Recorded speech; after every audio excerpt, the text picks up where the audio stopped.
Most creative people fail at producing their creative product and monetizing it, right? So your default position, if you're a creative person, is you're going to fail.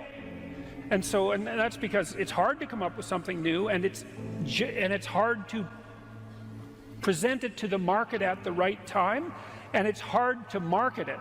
Like, those things are really, really difficult. And so what successful entrepreneurs do is they just keep doing it over and over and over and over and over and over and over. And eventually, if they're fortunate, one of their ideas happens to hit the right place at the right time. And so that's also Darwinian in some sense. You know, you're creating all these little enterprises that are sort of alive. They're run by people, after all, and even if your idea is good, that doesn't mean it will be successful. There's so many things that have to be taken into account. So this is partly why persistence, and that's part of conscientiousness, is so useful. It's like, you know, what do they say? If at first you fail, then try again.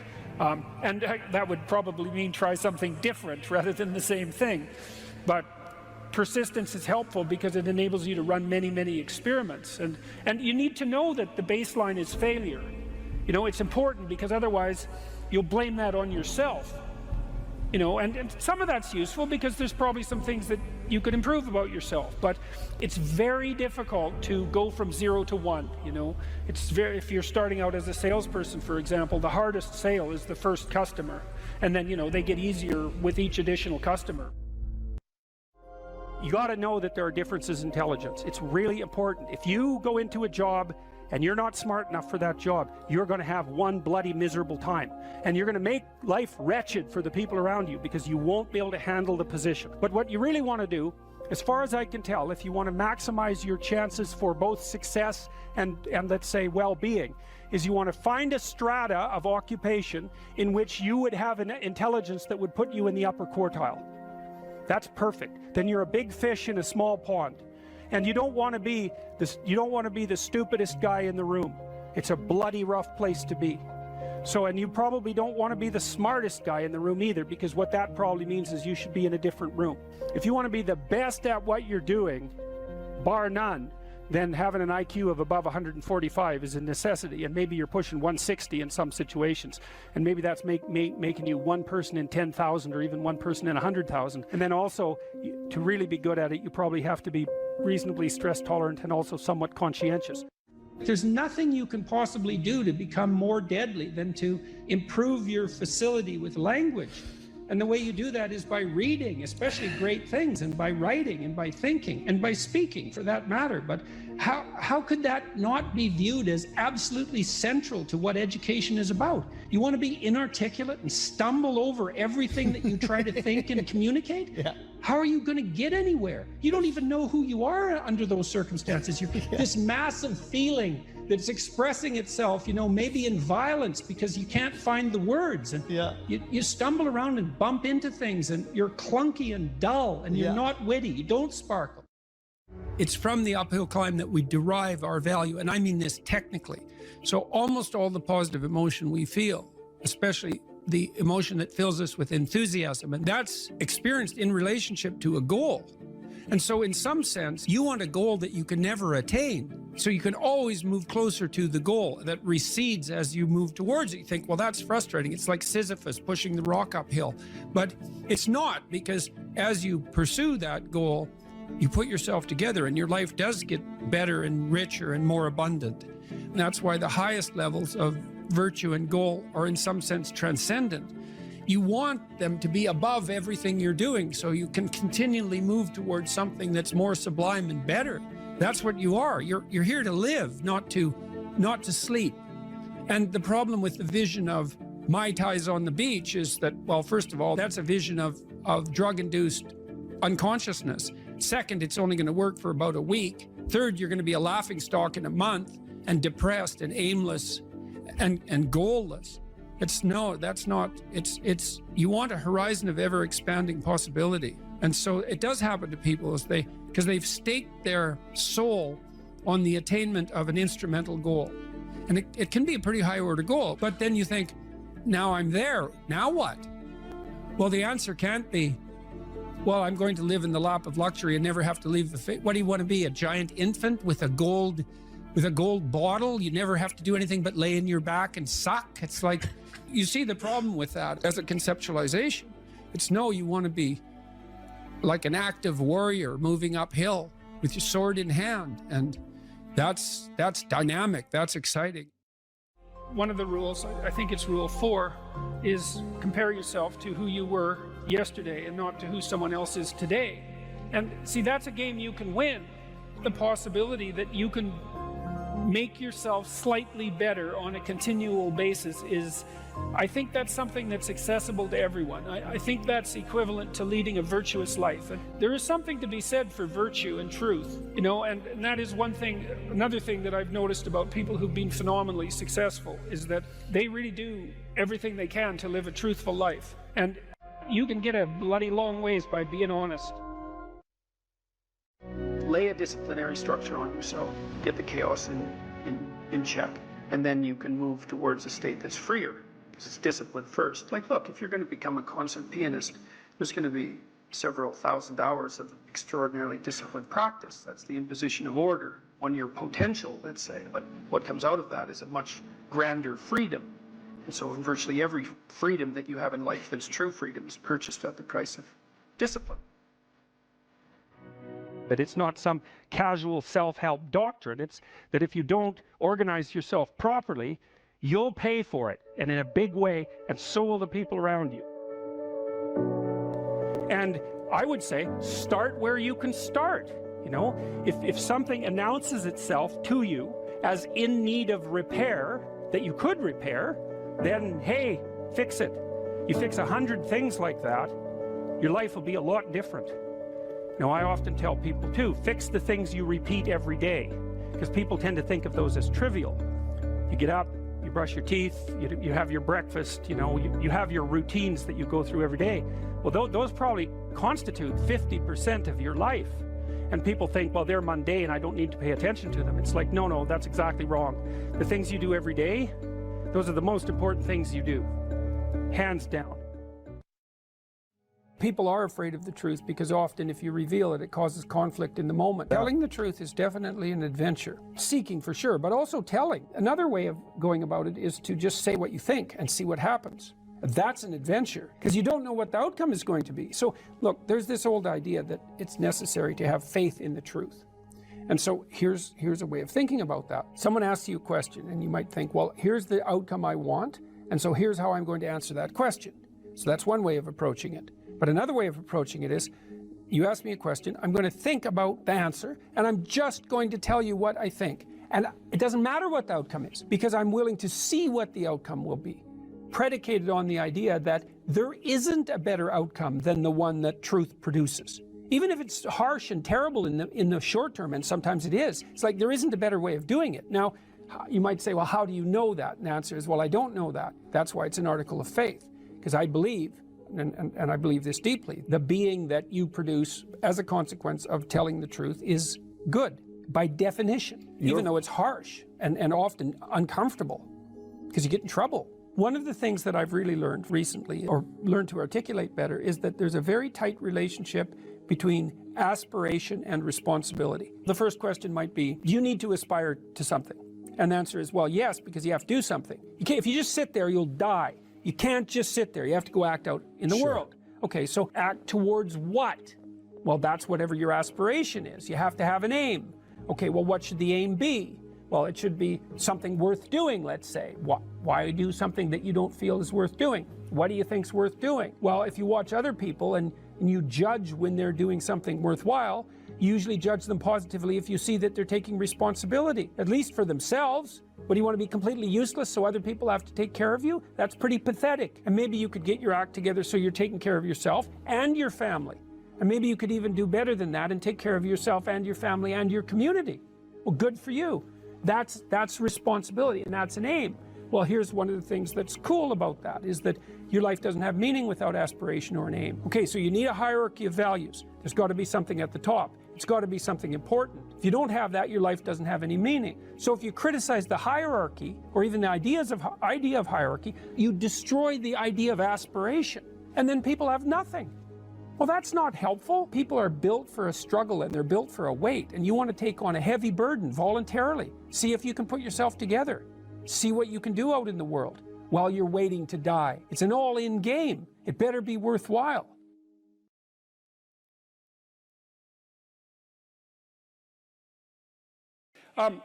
This old client of mine, he was about 85 when he came to see me, and he was a financier and a kind of a mathematical genius. He made these little pendants out of a mathematical symbol for the most beautiful mathematical equation that was ever written. He made them out of gold, and he would hand those out. And he had studied psychology as a young man, and he introduced me to this concept that I didn't know about, called the Pareto distribution, which, see, I'd been taught as a psychologist that most human characteristics were normally distributed, right? So most people were average and some people were extreme. That's a Pareto or a normal distribution. Intelligence is like that, and height, there's more people of average height than very tall or very short, and weight is like that, and lots of things are normally distributed, and psychologists tend to assume that everything is, but it isn't. Creative products are distributed in a Pareto distribution, and that's a whole different thing, and it's really important to know this. It's another fundamental fact, the knowledge of which can sort of transform the way you conceptualize, let's say, the political landscape. So here's an example of the Pareto distribution. You know, there's a rule of thumb that if you run a company that 20% of your employees do 80% of the work, or that 20% of your customers are responsible for 80% of your sales, or that 20% of them are responsible for 80% of the customer service calls. Same thing, but that's not exactly the rule. The rule is worse than that. The rule is, in a given domain, the square root of the number of people operating in that domain do half the productive work. So you think, well, you have 10 employees, 3 of them do half the work. It's like, yeah, okay. What if you have 100 employees? Then 10 of them do half the work. What if you have 1,000 employees? Well, then it's 30. And if it's 10,000 employees, then it's 100. And this actually turns out to be a rather ironclad rule. It applies across very, very many situations. It applies, for example, to the mass of stars and the size of cities. So you can see how universal it is as a law. And it's something like those that have more get more, and those that have less get less. That's the Matthew principle, right? To those who have everything, more will be given. From those who have nothing, everything will be taken away. And the economists sometimes call that the Matthew principle. And so what that lays out is a world that's rife with inequality. So, you know, you hear this idea that I think it's the 85 richest people in the world have more money than the bottom 2 billion. That's a Pareto distribution phenomena. And you might say, to hell with capitalism for producing that. It's like, sorry, you got your diagnosis wrong. It's a natural law. It's no matter what society you study, you get a Pareto distribution of wealth. You get a Pareto distribution of number of records recorded. You get a Pareto distribution of number of songs written or goals scored. Like any creative product has that characteristic. And it's partly because as you start to become successful, let's say, people offer you more and more opportunities. And as you start to fail, people move away from you and you plummet. And so, okay, so that's rough. So what it means is that there is always a landscape of inequality. And I'm not saying that we shouldn't do anything about it, although I am saying that we don't know what to do about it.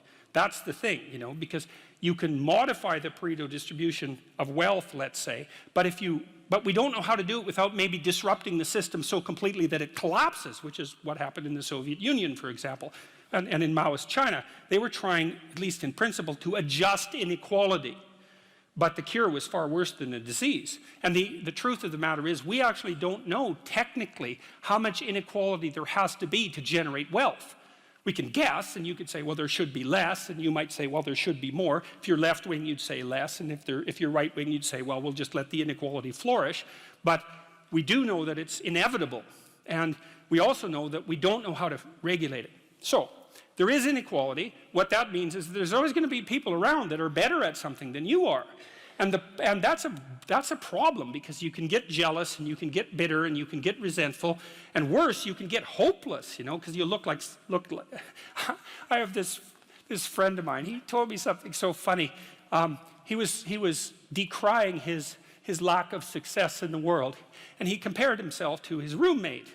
And he said, you know, his college roommate was doing much better than he was. And his bloody roommate was Elon Musk. It's like, really? Like, it's like, oh, you're not doing as well as Elon Musk. Well, I mean, you can see it would take it rather personally because they were roommates and everything. It wasn't like he was doing badly. Like, he was doing pretty damn well. It's like, I'm not as good as Elon Musk. It's like, yeah, well, you and like 7 billion other people, you know. But I thought it was instructive because, well, because you have to be careful who you compare yourself to. Now, you can't just not compare yourself to successful people, right? Because then you don't have anything to aim at. And one of the things I learned from Jung, this was a cool thing, I'm going to make a real lateral move here. Jung thought the book of Revelation was appended to the Bible because the Christ in the Gospels was too merciful. He was too nice a guy. Now, he's an ideal, right? And Jung said, wait a second, an ideal is always a judge. That's the thing about an ideal, because you're not as good as your ideal, so your ideal is a judge. And Revelation has Christ coming back as a judge, and that was Jung's explanation at the level of the collective unconscious for the pasting of that remarkably strange and terrible book onto the end of the Bible. So, well, anyways, my point is an ideal you need an ideal because you have nothing to aim at, but an ideal is a judge, and you always fall short of the ideal. So how the hell can you have the benefits of having an ideal without having the crushing blow that goes along with having the judge that always regards you as insufficient? So I was trying to work that out in the chapter, and this is something I've had to work out a lot as a clinical psychologist. It's like, well, let's say you need a goal, but we don't want to let your distance from the goal crush you. So you got to set up a goal, and then you got to break the goal down into parts so that you can move towards it and you have a fairly high likelihood of doing it. So that's a bit of practical, I wouldn't say advice, it's because it's better than advice. It's some practical knowledge about how to go about achieving an aim. Set a high aim, but differentiate it down so you know what the next step is, and then make the next step difficult enough so you have to push yourself past where you are, but also provide yourself with a reasonable probability of success. It's also what you do with children, right? You want to push them because they need to grow up and be more than they are, right? But you don't want to crush them with constant failure. So what you do is aim high and make the goal difficult but proximal. So anyways, so that's one way of looking at it.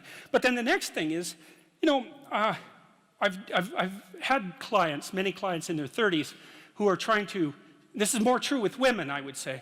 A lot of women who are very high achieving and who established their career goals at 30 and then want to differentiate out their life. They want to have a husband, they want to have a family, they're trying to figure out how to do that. And one of the things I've noticed that around 30, you really have to stop comparing yourself in some ways to other people. And the reason for that is that the particularities of your life are so idiosyncratic that there isn't anyone really all that much like you, you know, because the details of your life happen to matter. And so maybe you compare yourself to some rock star or something like that, and you know, the person's rich and famous and glamorous and all that, but you know, they're alcoholic and they use too much cocaine and they've had 3 divorces, and it's like, how the hell do you make sense out of that? Is that someone that you should judge yourself harshly against or not? The answer is you don't know, because you don't know all the details of their lives. And who do you know that you can compare yourself to? That's easy. You. Yesterday. So here's a good goal. It's something like, well, aim high. And I really mean that. It's like, and we'll talk about that a little bit too. Aim high, but use as your control yourself. It's like, so your goal is to make today some tiny increment better than yesterday. And you can use better, you can define better yourself. This doesn't have to be some imposition of external morality. You know where you're weak and insufficient, where you could improve. You think, okay, well, this is what I'm like yesterday. If I did this little thing, things would be just an increment better. And, well, that's a great thing because you get the ball rolling, and incremental improvement is unstoppable. You can actually implement it, and it starts to generate Pareto distribution-like consequences. It starts to compound. And I've seen that happen in people's lives over and over. Well, people write me all the time and tell me that they're doing that, but I've seen that happen in people's lives continually. They make a goal that, the goal should be, how could I conceive of my life so that if I had that life, it would clearly be worth living, so I wouldn't have to be bitter, resentful, deceitful, arrogant, and vengeful. Like, that's sort of the bottom line, right? Because that's what endless failure does to you. It's not good. And that's what life without purpose and a goal does to you as well, because life is very hard. So you think, okay, well, I need to adopt a mode of being that would justify my suffering. And you can ask yourself that question. What would make this worthwhile? I quote Nietzsche, I think in that chapter, he said, "He who has a why can bear almost any how." That's a lovely line, man. I mean, it's a lovely line. And it's really worth thinking about. So you think, well, how do I manage all this misery and suffering and futility? It's like, well, I need to figure out what I would have to do in order to make that clearly worthwhile. And so then you have your goal, and then you think, well, I need to move towards that incrementally because I'm kind of useless and can only do so much, and maybe not even that. But all I have to do is be a little bit better than my miserable self yesterday. And that'll propel you forward very rapidly, and you can succeed at it, which is also really lovely, because why not set yourself up for success, you know, because otherwise you'll droop around like a number 10 lobster, and you know, that's just not good. You get all pinchy when that happens, and it's not a good thing. If you're suffering, you are obligated, in a sense, to hold on to whatever rope someone throws you. Life can be meaningful enough to justify its suffering. You can tyrannize yourself into doing things, but I wouldn't recommend it. What I would recommend instead is that you ask yourself what you're willing to do. It's a really effective technique. It's like a meditative technique. That's when life is worthwhile.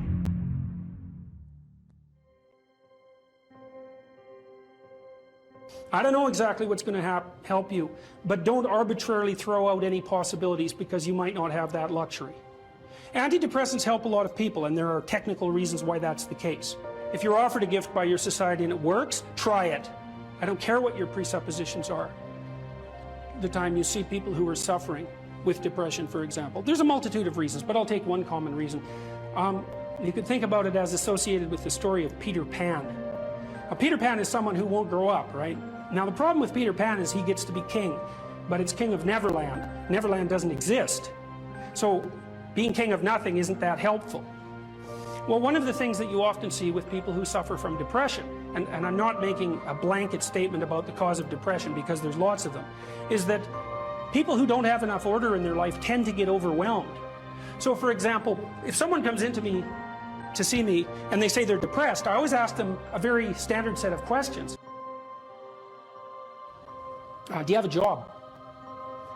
If you don't have a job, you're really in trouble in our society. First of all, your biological rhythms tend to go off the rails right away because there's no reason to go to bed at any particular time and there's no reason to get up. And for many people, if they don't get up at the same time, they foul up the functioning of their circadian rhythms, and that's enough to make them depressed right off the bat, especially if they start napping during the afternoon. They also don't have a purpose.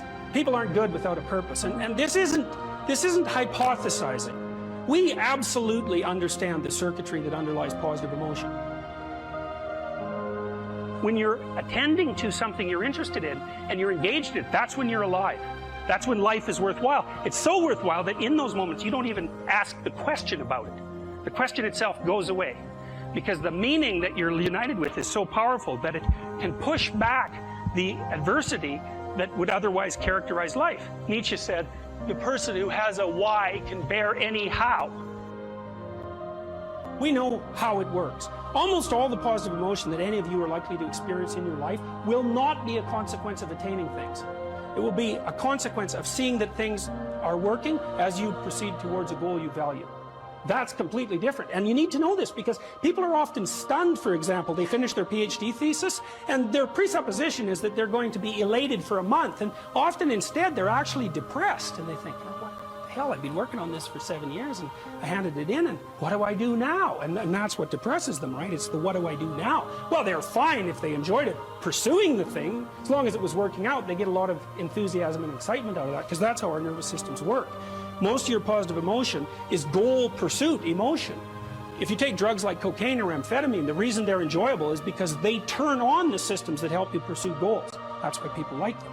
So if you don't have a job, you got no structure, that's not good. Plus, you tend not to have a point. So you're overwhelmed by chaotic lack of structure and you don't have any positive emotion.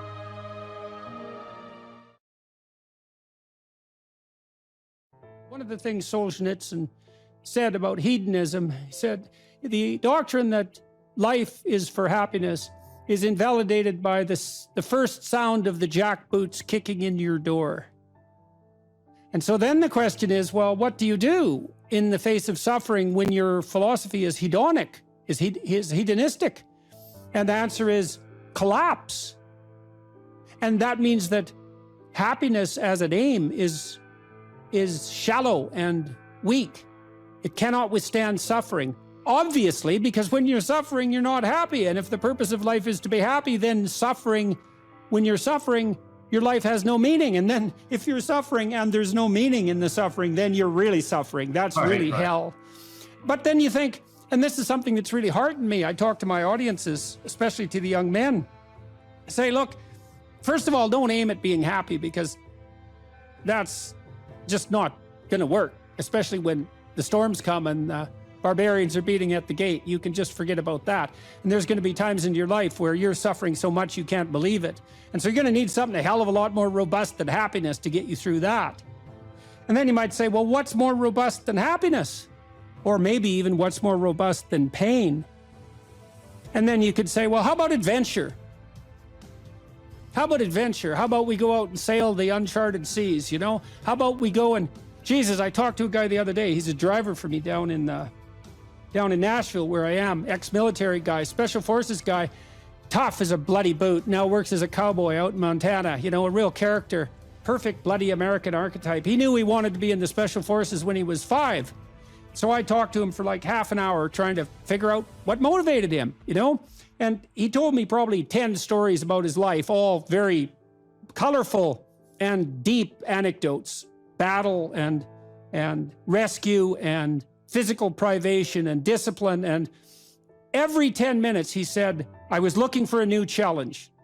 And then I was looking for a new challenge. And then I'd already done that, so I was looking for a new challenge. And for him, life was nothing but a sequence of impossible mountains to climb. And that's exactly what he wanted.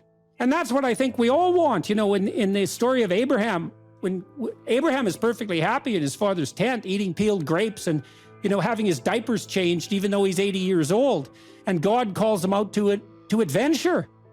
And it's very catastrophic, right? Because Abraham encounters tyranny and starvation and war and conspiracy to steal his wife and his own proclivity to lie cowardly. And this is all like that's his first sequence of adventures. And you think, well, what the hell's going on here? It's certainly not the case that God called him out to be happy. And I think the right moral to draw from that story is that God, so to speak, has called us out for something far greater than mere happiness. So much greater than happiness that happiness pales in comparison. He's called us out for the adventure of our life that's of sufficient moral integrity to justify the suffering. And that's something. And if you tell people that, if you let them know that, you know, well, that makes them stand up and cheer, eh? Because deep in their heart, they know that's true. They're hearing that spirit of adventure calls you to be a patriarchal despoiler of the planet. And that demoralizes young men. And that's, of course, exactly the point, because demoralized young men aren't oppressors, although, yes, they are. And they're not despoilers of the planet, although, yes, they are. And so happiness, it's like, you know, that's just, happiness is a side effect of moral venture, you know, and if it comes along, you should be bloody thrilled. But as an aim, it's for narcissistic 3-year-olds as an aim.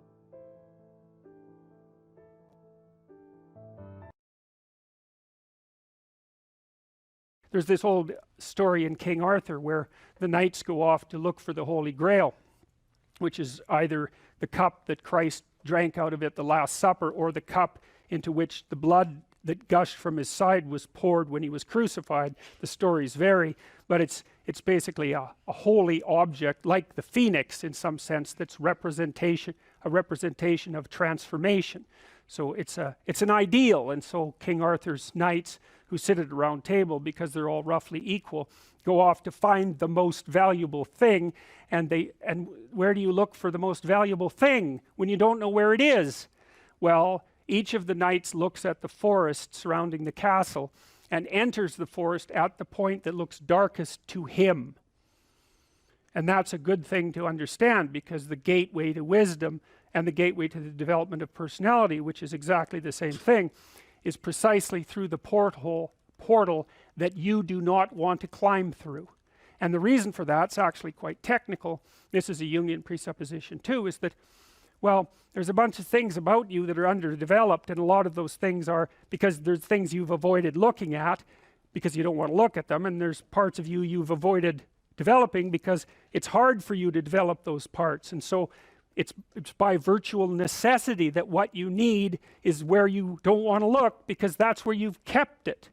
And so, and that's why there's, you know, an idiosyncratic element of it for everyone. Your particular place of enlightenment and terror is not going to be the same as yours, except that they're both places of enlightenment and terror. So they're equivalent at one level of analysis and different at another.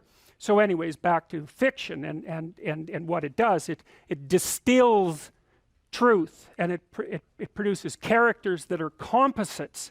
And the more they become composites, the more they approximate a mythological character.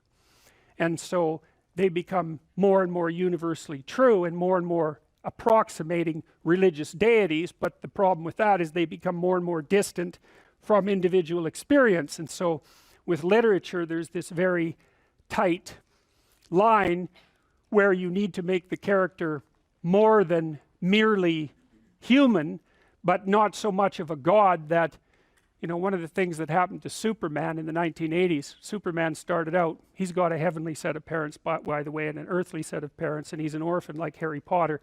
Very common theme is that when Superman first emerged, he could only jump over buildings, you know, and maybe he could stop a locomotive. But by the time the 1980s rolled around, like, he could juggle planets and, you know, swallow hydrogen bombs, and, you know, he could do anything. Well, people stopped buying the Superman comics because how interesting is that? It's like something horrible happens and Superman deals with it. And something else horrible happens and Superman deals with it. And it's like, that's dull. He turned into such an archetype. He was basically the omniscient, omnipresent, omnipotent God, and that's no fun. It's like God wins, and then God wins again, and then again God wins, and, you know, so then they had to weaken him in different ways with kryptonite, you know. So green kryptonite kind of made him sick, and red kryptonite, I think, kind of mutated him, if I remember correctly. And anyways, they had to introduce flaws into his character so that there could be some damn plot.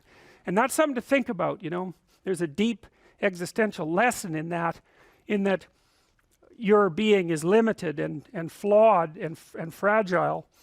You're like the genie, which is genius in the little tiny lamp, you know, this immense potential, but constrained in this tiny little living space, as Robin Williams said when he played the genie in Aladdin. But the fact that you have limitations means that the plot of your life is the overcoming of those limitations, and that if you didn't have limitations, well, there wouldn't be a plot, and maybe there would be no life. And so that's part of the reason why perhaps you have to accept the fact that you're flawed and insufficient, and live with it and consider it a precondition for being. It's at least a reasonable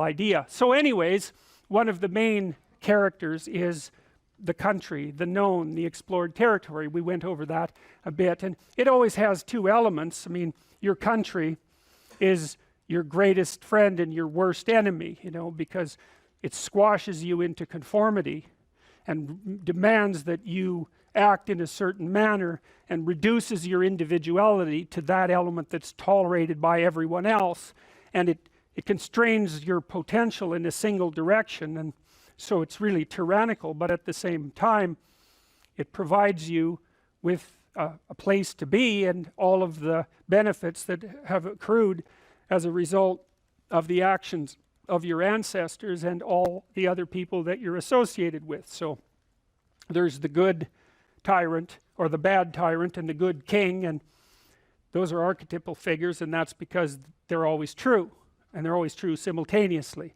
you know, which is partly why I object to the notion of the patriarchy, because it's a it's the what do you call that? It's the apprehension of a mythological trope, which is that of the evil tyrant, without any appreciation for the fact that the archetype actually has two parts, and the other part is the wise king. And you know, you can tell an evil tyrant story about culture, no problem, but it's one-sided, and that's very dangerous, because you don't want to forget all the good things that you have while you're criticizing all the ways that things are in error. That's a lack of gratitude, and it's a lack of wisdom, and it's founded in resentment, and it's very dangerous both personally and socially. I told you that Captain Hook is a tyrant because he's got this crocodile chasing him, and the crocodile has a clock in its stomach, and that's death. It's like, obviously, right? Tick, tick, tick, tick. And it's a crocodile, and it's under the water, and it's already got a taste of him, so he's being chased around by death, and that makes him terrified and resentful and cruel and bitter, and so he's a tyrant. And he wants to wreak havoc everywhere. And then Peter Pan, of course, looks at Captain Hook and thinks, why the hell should I grow up and to be a tyrant and sacrifice all the potential of childhood? And the answer to that is, the potential sacrifices itself if you don't utilize it as you mature, and you just end up a 40-year-old lost boy, which is a horrifying thing to behold. It's almost as if you're the corpse of a child, the living corpse of a child, because who the hell wants a 6-year-old, 40-year-old? You're a little on the stale side by that point, and not the world's happiest individual. So, you know, your potential is going to disappear because you age anyways, and so you might as well shape that potential in a particular direction and at least become something, no matter how limited, rather than nothing. So, you know, Peter Pan, that's a great story. It's a great mythological story. So,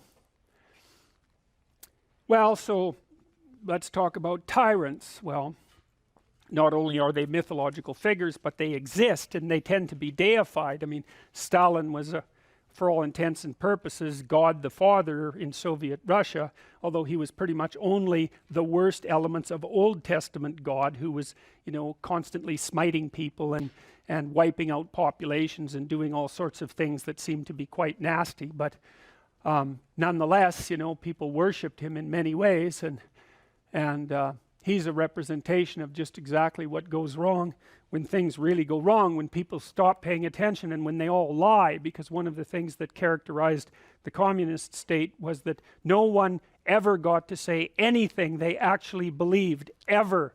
And that was partly because 1 out of 3 people was an informer, which meant if you had a family of 6 people, 2 of them were informing on the government about you, and that included your own children. And if you were an informer, you were often amply rewarded by the state, so that if you lived in an overcrowded apartment building with 3 families in the same flat, and you informed on, you know, the woman down the hall that you didn't like, she got shipped off to the old concentration camp, and you got her apartment. And so that was a lovely society, and it only killed about 30 million people between 1919 and 1959. So that's what happens when the archetypal structure gets tilted badly, when people forget that they have a responsibility to fulfill as citizens, as awake citizens who are capable of stating the truth, and the archetype shifts, so there's nothing left of the great father except the tyrant. And let's not have that happen. I mean, the one on the right is really interesting, because consciously or unconsciously, you know, there's Stalin surrounded by what is, for all intents and purposes, fire. You know, he looks like Maleficent in Sleeping Beauty when she shows up at Aurora's christening. You know, she puts her arms up in the air and green fire surrounds her. It's like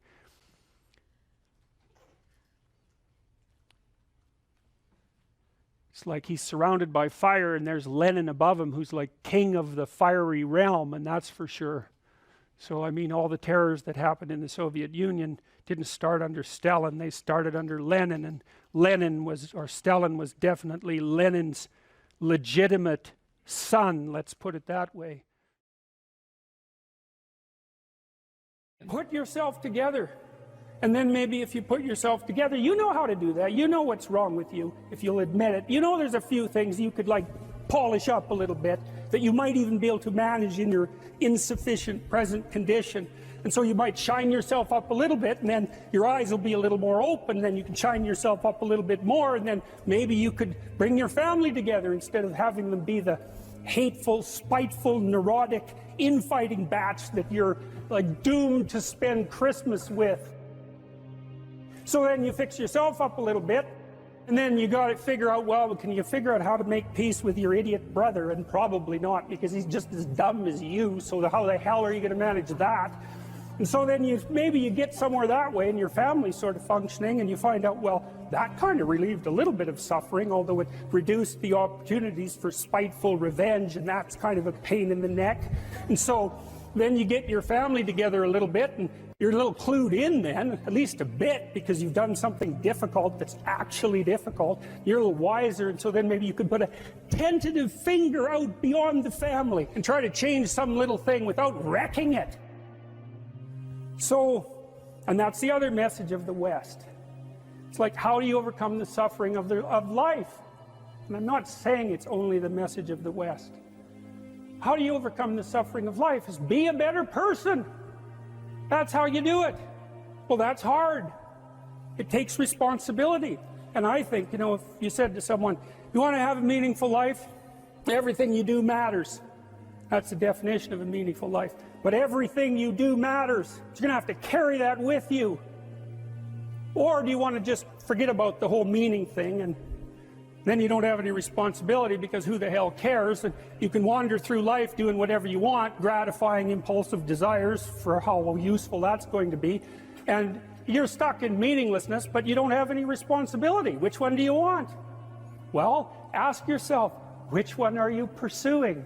And you'll find very rapidly that it isn't the majority of your soul that's pursuing the whole meaning thing, because, well, look what you have to do that. You have to take on the fact that life is suffering. You have to put yourself together in the face of that. Well, that's hard. Christ, it's amazing people can even do it. I'm stunned every day when I go outside, and it isn't a riot with everything burning. There's all these ruined people out there. They've got problems like you can't believe.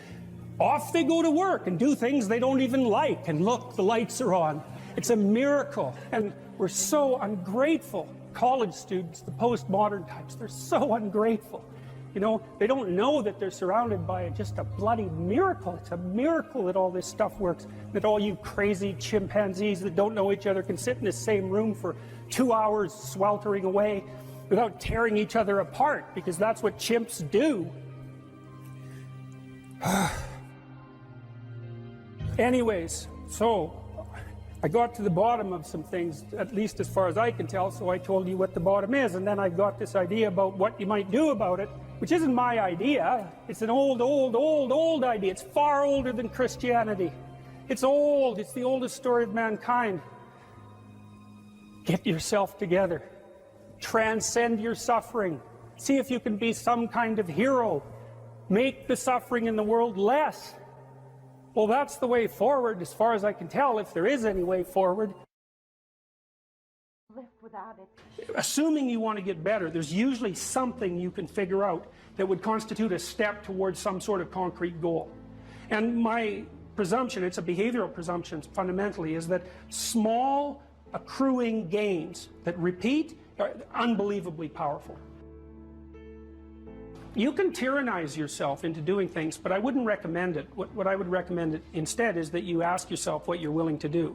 It's a really effective technique. It's like a meditative technique. So, for example, you can get up in the morning and you can think, well, I'd like to have a good day today, so I'd like to go to bed tonight without feeling guilty because I, didn't do some things I said I was going to do, and I'd like to have kind of an interesting day. So you got to fulfill my responsibilities, and I want to, enjoy the day. Then you can ask yourself, well, what would I have to do in order for that to happen that I would do? And the probability, if you practice this for 3 or 4 days, is your brain will just tell you. It'll say, well, there's that piece of homework that you haven't done for like 3 weeks. You should knock that sucker off because it would only take you 10 minutes and you've been avoiding it and torturing yourself to death for 72 hours straight. And say, well, let's figure out what your aims are. You got to have some aims, whatever they are. And they might say, well, I'm so depressed I don't have any aims. And then I say, well, pick the least objectionable of the aims and act it out for a while and see what happens. Because sometimes your emotional systems are so fouled up that you have to pretend. You have to act the thing out before you can start to believe it. Life can be meaningful enough to justify its suffering. I thought, God, that's such a good idea. Because it's not optimistic exactly. Some people will tell you, well, you can be happy. It's like, those people are idiots. I'm telling you, they're idiots. There's going to be things that come along that flatten you so hard you won't believe it. And you're not happy then. And so if life is to be happy, well, in those situations, what are you doing? Why even live? But life isn't to be happy. If you're happy, you're bloody fortunate, and you should enjoy it. You should, because it's the grace of God, so to speak. People know when they're doing something meaningful. They can tell. So why the hell don't they do meaningful things all the time? It seems obvious. You could do it. I mean, it's hard, you know, because other people want you to do other things, and it's a struggle, but everything's a struggle. Oh, I get it. I see why. It took me about 10 years to figure this out. People have a choice. Choice number one, nothing you do means anything. Well, that's kind of a drag, right? It's the meaninglessness of life and all that, existential angst. You know, that's kind of a pain. But the upside of nothing that you do is meaningful is you don't have to do anything. You've got no responsibility. Now, you have to suffer because things are meaningless, but that's a small price to pay. The alternative is everything you do matters. Really. If you make a mistake, it's a real mistake. If you betray someone, you tilt the world a little more sharply towards evil rather than good. It matters what you do. Well, if you buy that, then you can have a meaningful life. But there's no mucking around. It means responsibility. It means that the decisions you make are important. It means that when you do something wrong, it's wrong. Well, do you want that?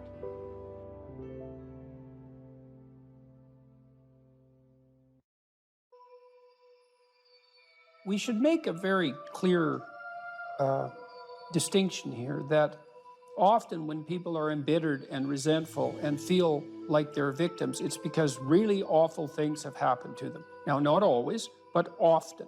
And so then the question is, well, if you're in a situation and something really awful is happened to you or has happened to you, then, well, why shouldn't you feel like a victim? And is there a better alternative? And part of what you were trying to lay out in this part of the book is what those better alternatives are. So part of looking for that hero is to find out from someone else's example. In your case, it was your mother, but these other sources that you described, of people who were in a sort of hell in an undeniable sense, but who chose in a very real way to make it as good as it could possibly be given the circumstances. And so they had to turn to sources of power, let's say, and strength and fortitude and resilience that weren't, in some sense, obviously associated with the catastrophe. I mean, in your mother's case, it's a pretty tragic situation. She's a young mother, she has young kids, now she has breast cancer, and she fights a losing battle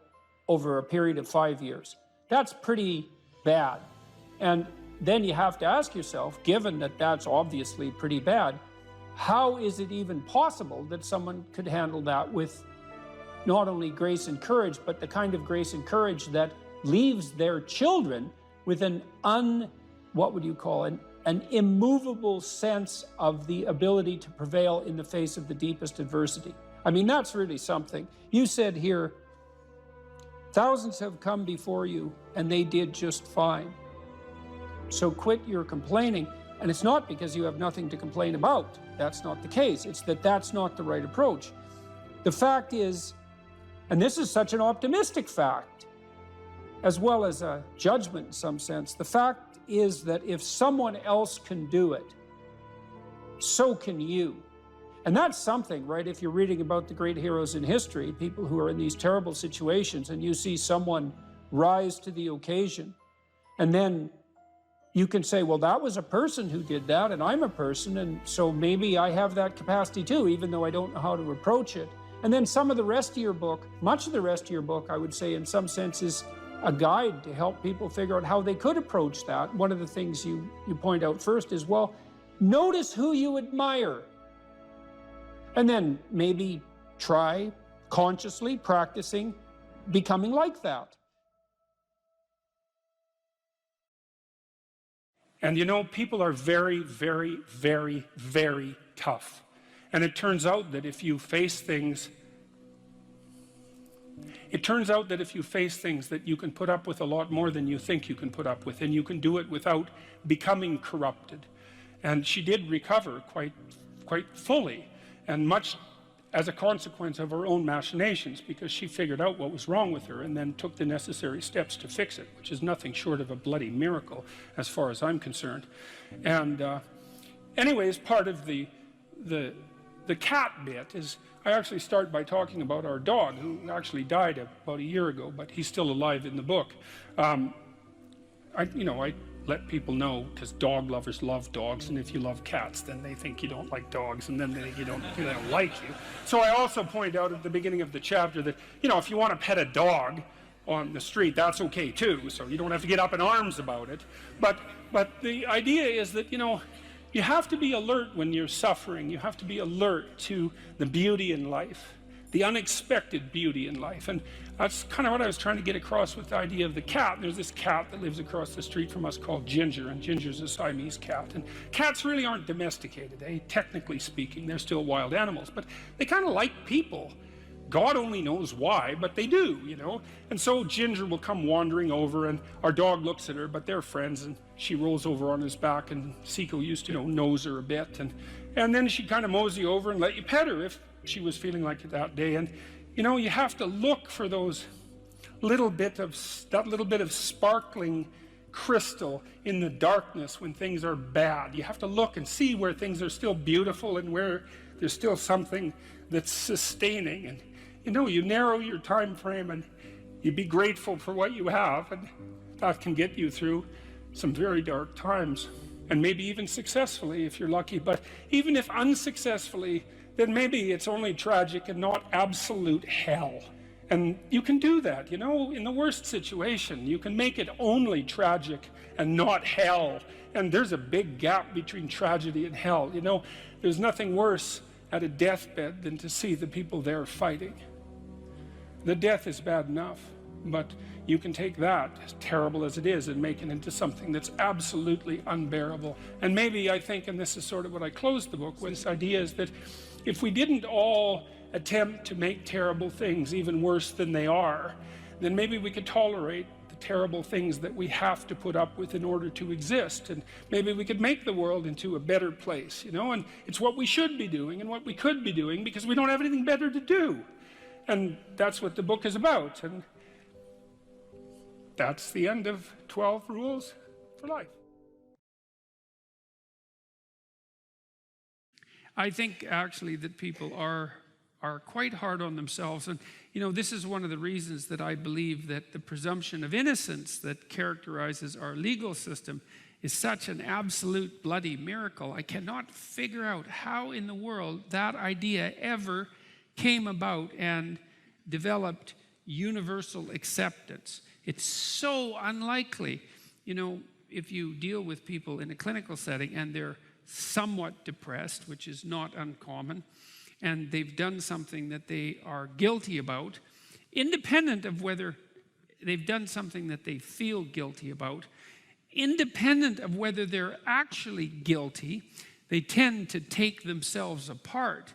Now, that's especially true if you happen to be high in trait neuroticism, which is one of the big 5 traits: extroversion, which is a positive emotion dimension; neuroticism, a negative emotion dimension; agreeableness, which is compassion and politeness; conscientiousness, which is orderliness and industrious; and openness, which is intellect and openness proper, something like creativity. If you're higher than normal in neuroticism, it's very easy to take yourself apart if you're feeling guilty about something that you've done. And people, many people, will feel guilty about what they've done at the drop of a hat. I mean, first of all, they accuse themselves of their own shortcomings. And then if they are accused by someone else, it's often very, very difficult for them to mount their own defense, you know, to believe in their own innocence. You know, because you'd think, well, you know, the police come to your door, or a mob comes for you, let's say, on Twitter, and, you know, you're a stalwart sort of person, and you pronounce your innocence, and, you know, you're a brick wall, nothing gets through that. And that's just not how it goes, man. If the mob comes for you on Twitter, the probability that if you're a reasonably well-socialized person, that you're going to be wondering what you did wrong and how you should apologize and what you should do to put yourself back in the good graces of the community is extraordinarily high. You know, because, well, you probably have done some things wrong in your life, and you probably are guilty about this and that, and perhaps you didn't conduct yourself perfectly. And so it's very difficult for you to mount your own the defense, to presume your own innocence and mount your own defense, which, by the way, is why it's a very good reason to have a lawyer. And one of the things I would say, I'm dead serious about this. I've worked with legal cases a lot and learned a lot about the limitations and lack thereof of police ability to question you, for example. And if you're ever accused of something serious, then do not talk to the police until you have a lawyer, because you will definitely get yourself in all sorts of trouble. And so you might think, well, if you're innocent and the police will tell you this too, then you have nothing to be afraid of. Of course, that's complete bloody rubbish, because you always have something to be afraid of, and innocence and guilt are relative things, and they're not that easy to determine. So don't be so sure that you can defend yourself, especially for reasons we'll go into, but also don't be so sure that you don't need someone who's professional to stand sort of outside of you and to look at you like an individual among other individuals and to adjudicate your relative guilt or innocence in that manner. You know, in our legal system, you're actually not required to be perfect, and thank God for that. What you're required to be is reasonable, and like a reasonable and let's say somewhat normative human being. You're not required to go above and beyond the duty with regards to heroism, for example. I was involved in a court case. It was quite a terrible case where a woman was up on trial for murder, and she happened to be in the wrong place at the wrong time, shall we say. She was in a motorhome in a junkyard waiting for her boyfriend, and she happened to walk out of the motorhome just as a gang was killing an enemy, I guess, an enemy gang member with rocks. Very, very brutal. And they stripped her naked and told her that they would rape her and that they would kill her child. She had one child, unless she participated in the murder. And so she did. She ended up dropping a rock on the unfortunate gentleman's head, although by all appearances he was well on the way to being dead at that point. And at that point in Canada, the law was there was no excuse for participating in homicide, regardless of the, what would you call, ameliorating preconditions. But they did decrease her culpability substantially, because they believed there was genuine reason for her to believe that her life was threatened and that she was going to be subjected to sexual assault, and that her child, I don't think they did threaten her child, but they did certainly threaten her child with no longer having a mother. So in any case, we can get involved in very terrible things, and it's very difficult for us to defend ourselves. You need a lawyer to do that, and so that's a good piece of practical advice, and I would strongly recommend that you follow it if you ever happen to find yourself in trouble. It's also the case if you find yourself in trouble at work or on social media.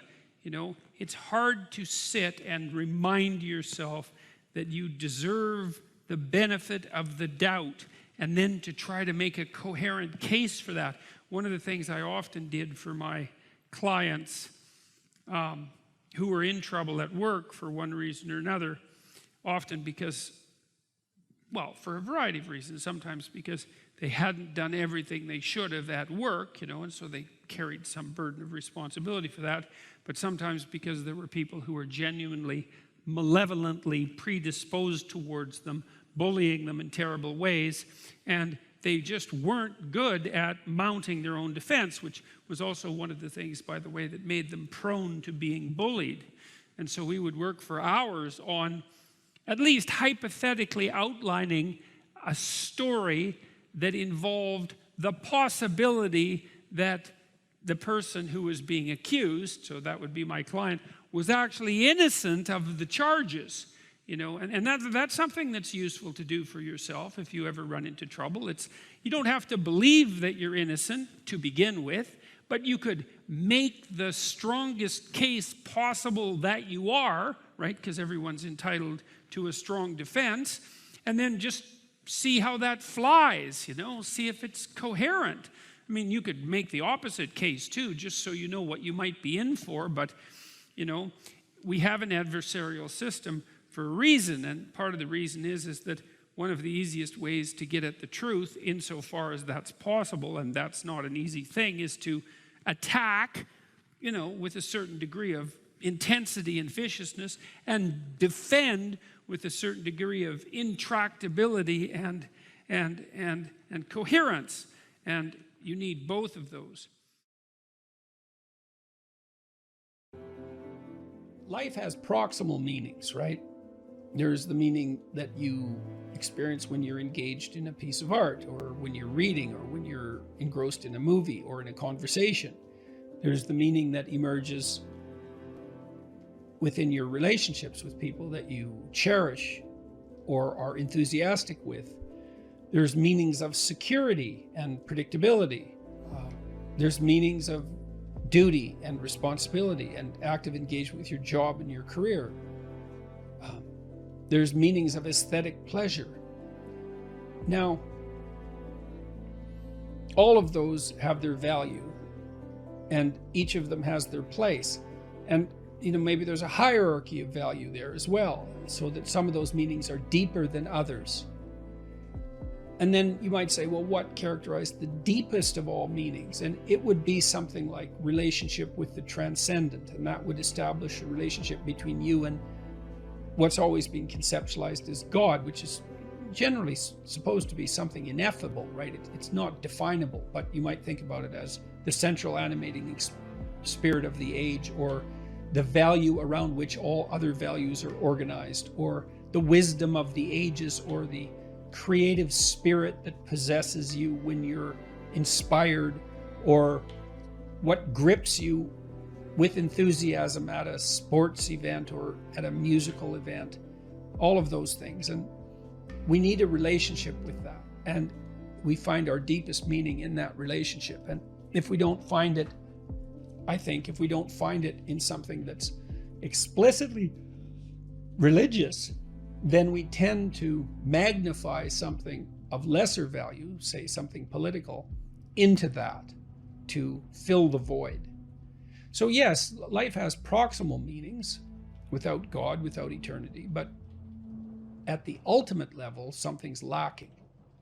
And it's the desire to fulfill that lack that, and maybe the lack itself, that's part and parcel of the religious instinct. So you can kill God, but you can't. That doesn't rectify the hunger for God. And then that hunger seeks out replacements. That's how it looks to me. So, and then, you might also say, well, does that mean you have to believe in God? And I don't think of the proper answer to that is that you need to agree with a propositional statement. Does God exist? Yes. Like, is this table there? Yes. It's not that kind of relationship. I mean, it's characterized in the Old Testament as a struggle. So Israel means those who struggle with God. And you have to participate in that struggle. And you can do that, weirdly enough, as a believer or as a non-believer. Maybe sometimes more intensely as a non-believer. The issue might be more paramount then, the issue of virtue and the issue of the ultimate orientation. If you're plagued by bouts of depression and anxiety, that does destabilize your identity. So it's almost by definition. But having said that, look, this is when habit and plan and strategy are so useful. So in the periods of depression that I've had, and some of them were long and certainly the most unpleasant experiences of my life. This is when you need a philosophy, let's say, that's allied with your vision and your strategy to sustain you. Because what would happen to me is that, I have a vision, and I suppose the vision is of a world that's better, that's less likely to descend into ideological catastrophe, and where people are more responsible and more awake and more educated. And and healthier. All of that, a vision of a better world, you know, a world that's less hellish at least, but also a better world, and some sense of what role I might play in that. And so that's very motivating. Like, it's a profound goal to try to make things better. And you can do that locally. You can do that for yourself. You can do that for your family. You can do that for the broader community. And all of that's worth it, man. It's worth making some sacrifices for. It's worth suffering for to some degree. And then you decompose that into the day-to-day and week-to-week strategies and actions that you're undertaking, the plans and the activities that you're putting forward to make that dream a reality, to realize it. And then when the depression and anxiety come along, you think, part of it with depression, it's just bloody endurance. It's like you get up and you work through the next hour, you try to stay on track, you try to implement your strategic plans to the best of your ability, and you hope and you pray that you'll get through it. You know, you'll get through it, and that the darkness will recede, and you stay on track. You eat even though you're not hungry. You get up even though you want to stay in bed. You interact with people even though you'd rather be alone. And it's the benefit of disciplined habits can sustain you. It's like the boat you're rowing in through a terrible storm, leaks and all, and maybe you'll be overwhelmed, but you have the boat and you can row forward, and that's what you've got.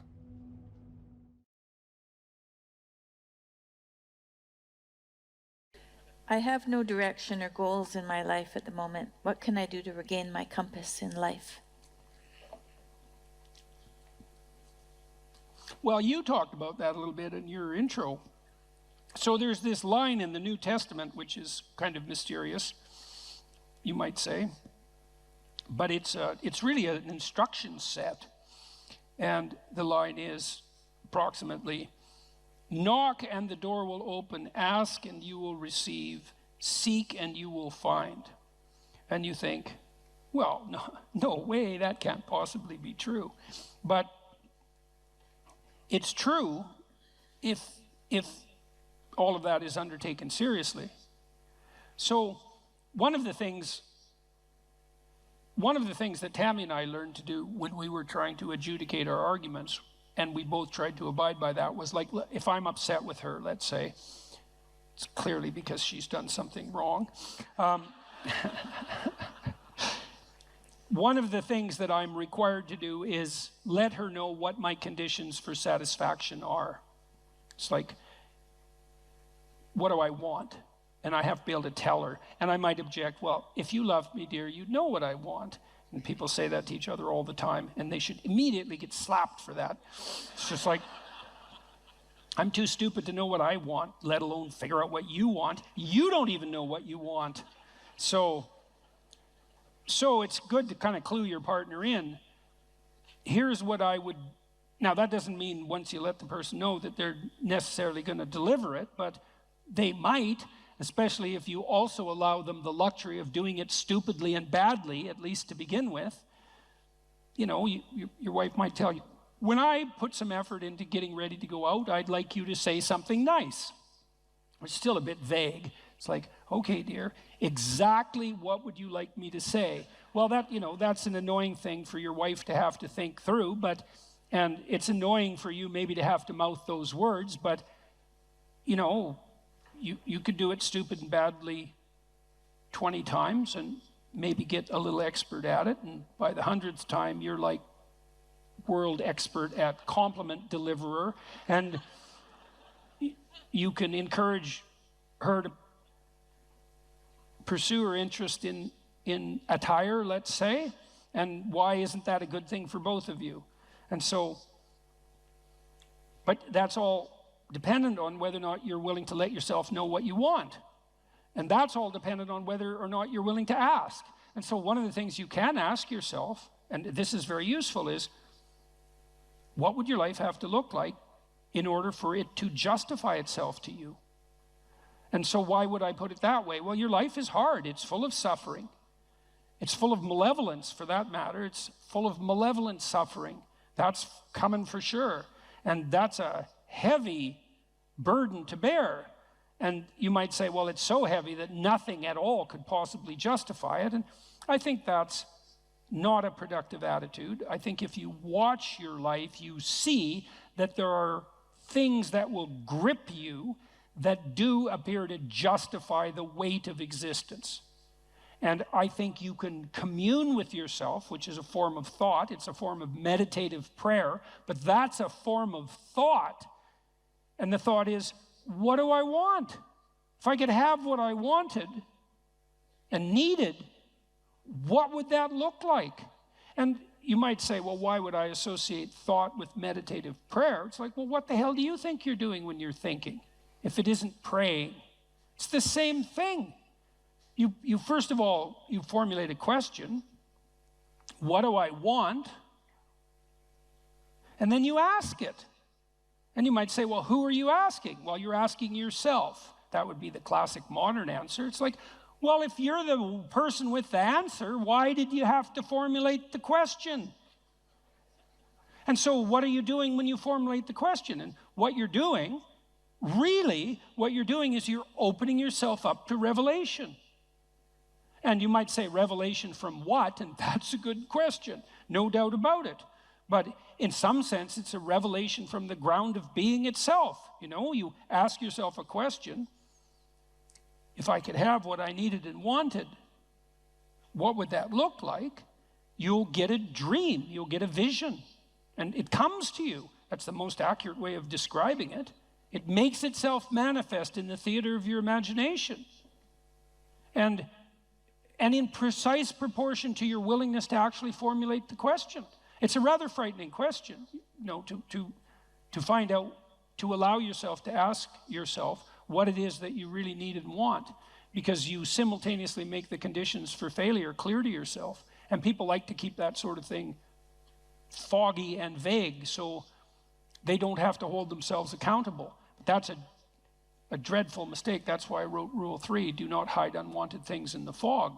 It's like you should sharpen your aim. You should specify your goals. Now, the price that comes along with that is you'll know when you fail. But the advantage is you'll know when you fail. You can learn. Now, more practically, you don't know where you're going or why, the person who asked this question. So let's decompose the problem a little bit. I don't know what to do with my life.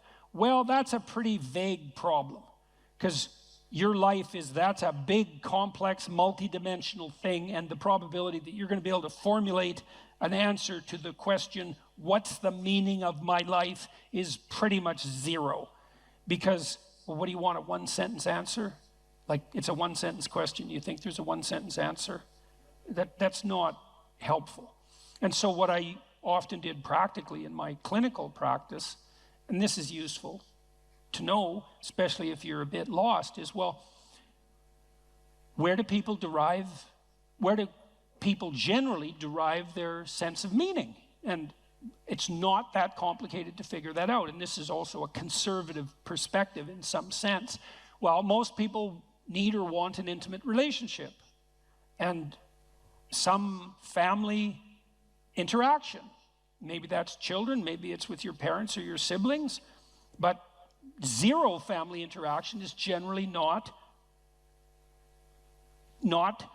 part of the optimized human condition.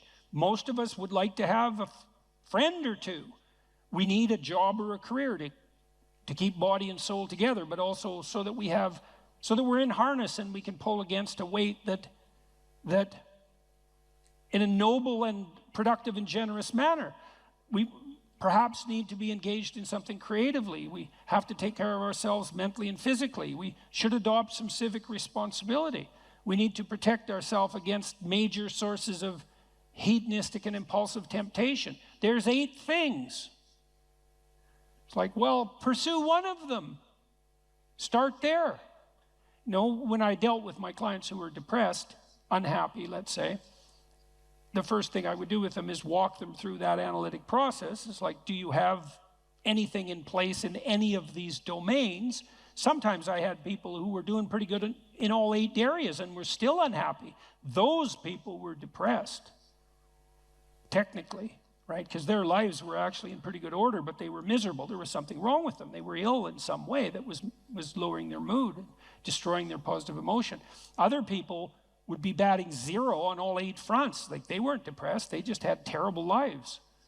And so, really, and so what I would do with those people is, well, look, like, here's 8 things that aren't in place in your life. It's no bloody wonder you're miserable and everything seems meaningless except for the suffering, because that's a meaning too. It's like, why don't we start working incrementally in a few of these areas, and then we can just evaluate and see if that's helpful. And it's almost invariably helpful, you know. And part of that is, well, specify. You ask yourself, well, what do I need that I don't have? Well, maybe I'd like to have a partner.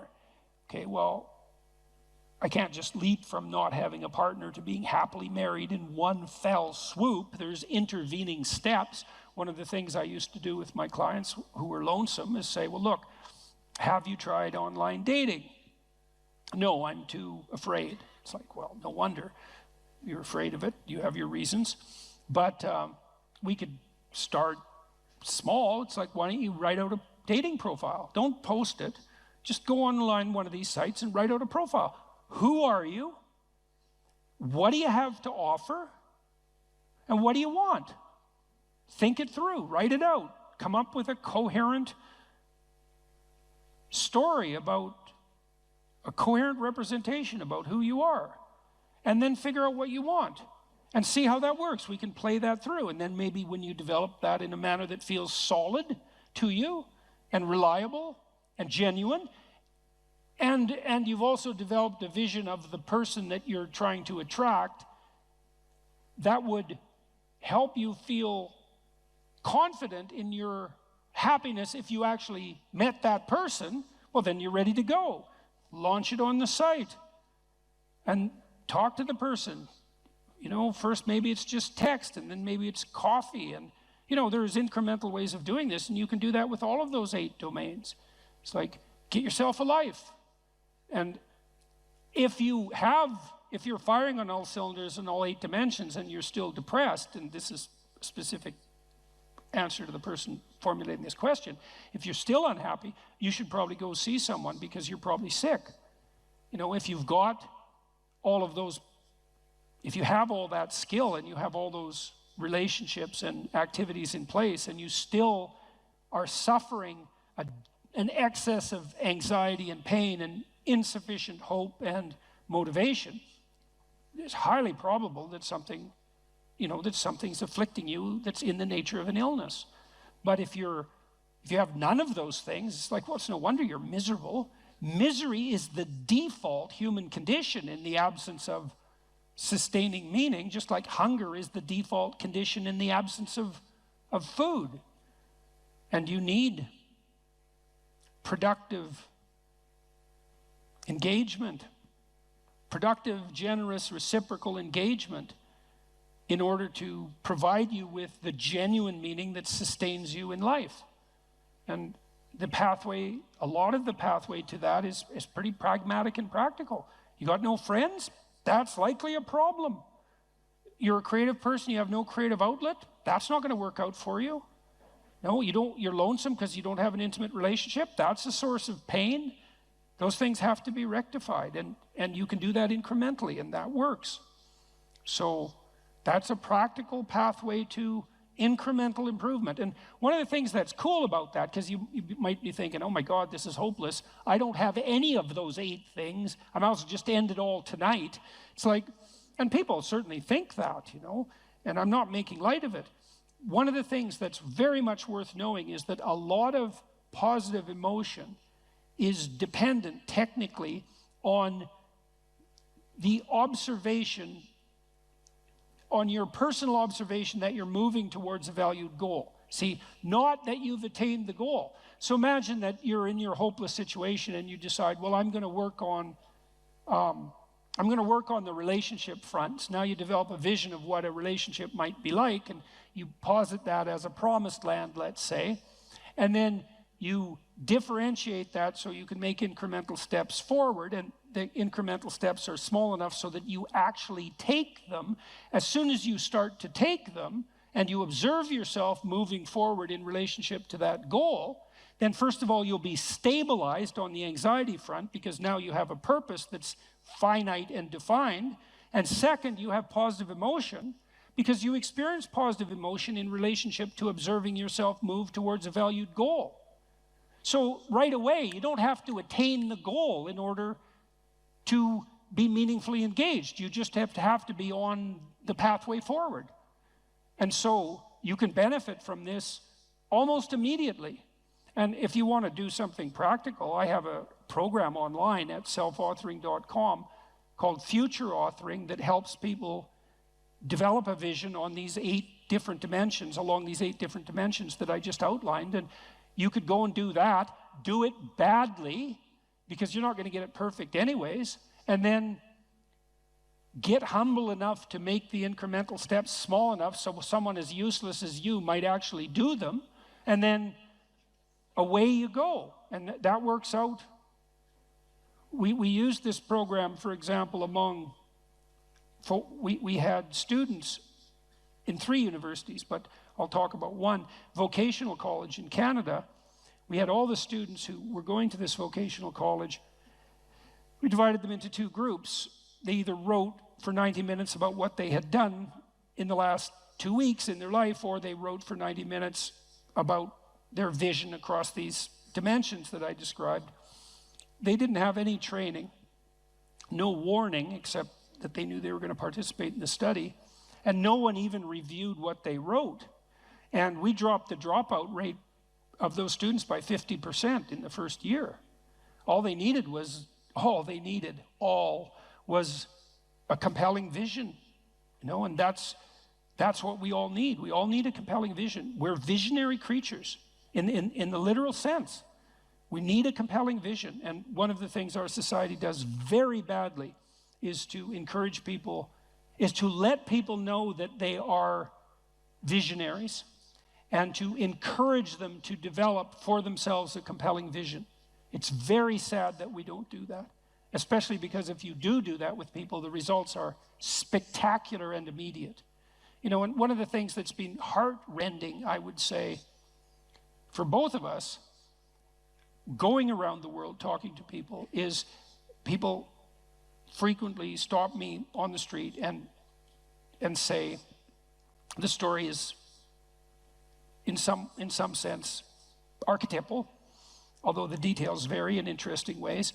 I wasn't in a very good place. I was suffering, and there's usually reasons for that. And then I listened to your lectures, which of course are predicated on the observations of brilliant clinicians and psychologists, and so the ideas aren't attributable to me.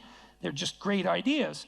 I listened to your lectures, and I started developing a vision and attempting to put my life together, and things are way better. It's like, what's so sad about it's very pleasing to hear that in one sense, because the upside of the story is the improvement, right? The movement away from the catastrophe. But the downside of the story is twofold. First of all, the catastrophe was there to begin with. And second, it didn't take much encouragement to fix it, which brings the question right up to the forefront. Why the hell wasn't that encouragement there to begin with? Why are so many people dying on the vine for lack of an encouraging word? Because it's definitely the case. That pertains to the mental health of young people. And it's in no small part because we do everything we can to punish the spirit out of young people. We especially do that with boys. But we're pretty good at, you can't do that to boys without doing it to girls too in the final analysis, because we're basically stuck with each other. So develop a compelling vision, and one that you're the one who judges whether or not it's compelling. You want to formulate a vision such that you apprehend the vision, you think, oh my God, if I could have that, life would be worth living. Well, yeah, that's what you want. And you might find that you're actually not that hard to satisfy.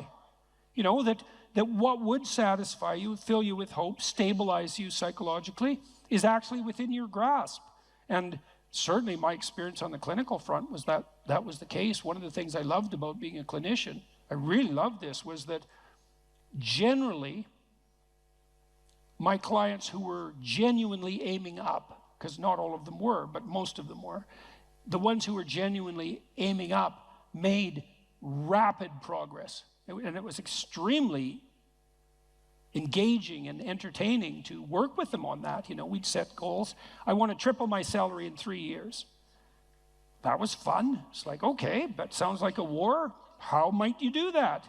And it was extraordinarily entertaining to plot that out, to strategize about it like it was a full-fledged war, you know, but a war for something positive, and a war that would benefit the person who won and also the people around them. And that's well within your grasp. There's any number of things that are right in front of you that you could radically improve with the right vision, and that would result in radical improvement, and not just for you, but for everybody around you. That's just right there in front of everyone. And it's particularly true if what's around you is pretty dismal, because if what's around you is pretty dismal, there's just no shortage of opportunity for improvement. Might be difficult, but man, there's lots of possibilities sitting there as well. So aim up, get a vision, man, and pursue it. And the more of us that do that, the better things are going to be. And it would be better if they were better than if they were worse. And we're certainly trying to sort that out on the cultural front at the moment. It's like, let's aim up, eh? Because down is very deep hole. And maybe we don't want to blunder into that again. We were sitting in the first row of the plane, and do you remember the guy was a young black man, sort of ran onto the plane. He was wearing a yellow vest. He was a worker working the bridge or something. And he came up to you and he said, I'm not supposed to be on the plane right now. I'm not supposed to say anything, but you helped me turn my life around. I got this job because of you. And what I remember more than anything else is he had this huge smile on his face. But it wasn't because you told him to go out there and be happy. It was because you told him to go out there and fix some stuff. And I think that's exactly what you're talking about right now. Those experiences are so life-sustaining. It's so remarkable to have that happen. And that's something I've been immensely privileged to constantly experience, although there's also something about it that's extremely painful.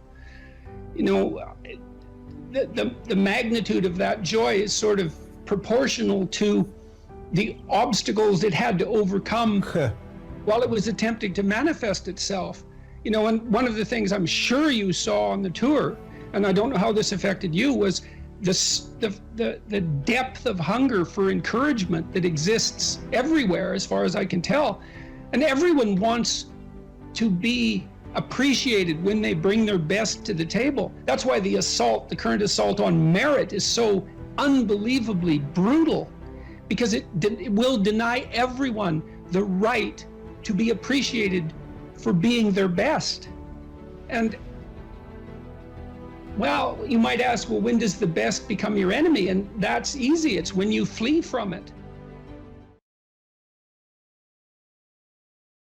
One of the things that I think this heightens the meaning in your life, is to try to do difficult things, right? Aim high.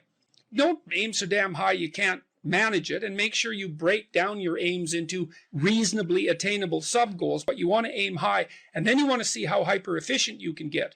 That's a great thing to do in your early 20s, is to see, okay, like, discipline yourself. You think, okay, how much work can I do if I load myself right to the maximum? How far can I work? How hard can I work until I exhaust myself? And then you back off, obviously, because the optimal amount of working, productive engagement, let's say, is that which is sustainable across decades. So you have to learn that, but you don't learn that without stretching yourself to your limits to begin with. And, you know, if your life isn't everything it could be, and if you're suffering from an excess of meaninglessness, well, it means you're not oriented in the world of chaos and order properly. It's like you could learn to discipline yourself. Figure out what it is that you need to do and that you want to do, and then see how efficient you can get. Because one of the things that's quite fun is to figure out, if you have a task, I always tell my graduate students this if they're doing an experiment too. If you have a task that you have to do, it's really interesting to spend a few minutes, sometimes hours, depending on how long the task is. See if you can figure out how to do it from 5 to 10 times faster. It means you'll have to rearrange the way you think about it, but you can often do it. And that's how extremely productive people get so hyper efficient. I've dealt with lots of people who have anxiety disorders, you know. And one thing about people who have anxiety disorders is they are not mysterious to me. It's no problem for me to understand why people have anxiety disorders, or why they're depressed, or why they have substance use problems. The mystery to me is always why people don't have all of those things at once. Because everybody has a reason to be anxious. In fact, we have the ultimate reason to be anxious because we know that we're vulnerable and we know that we're going to die. And how you cannot be anxious under those circumstances is a great mystery. It's a massive mystery. And the same thing applies with regards to depression. And then the same thing applies to some degree with regards to drug and alcohol abuse. As I said last week, there's plenty of reasons to drown your consciousness in alcohol, that's for sure. We could refer to the aforementioned anxiety and depression, not least. And the sorts of drugs that people are prone to take are chemicals that take the affective edge off the tragedy of life. So back to the issue of fear.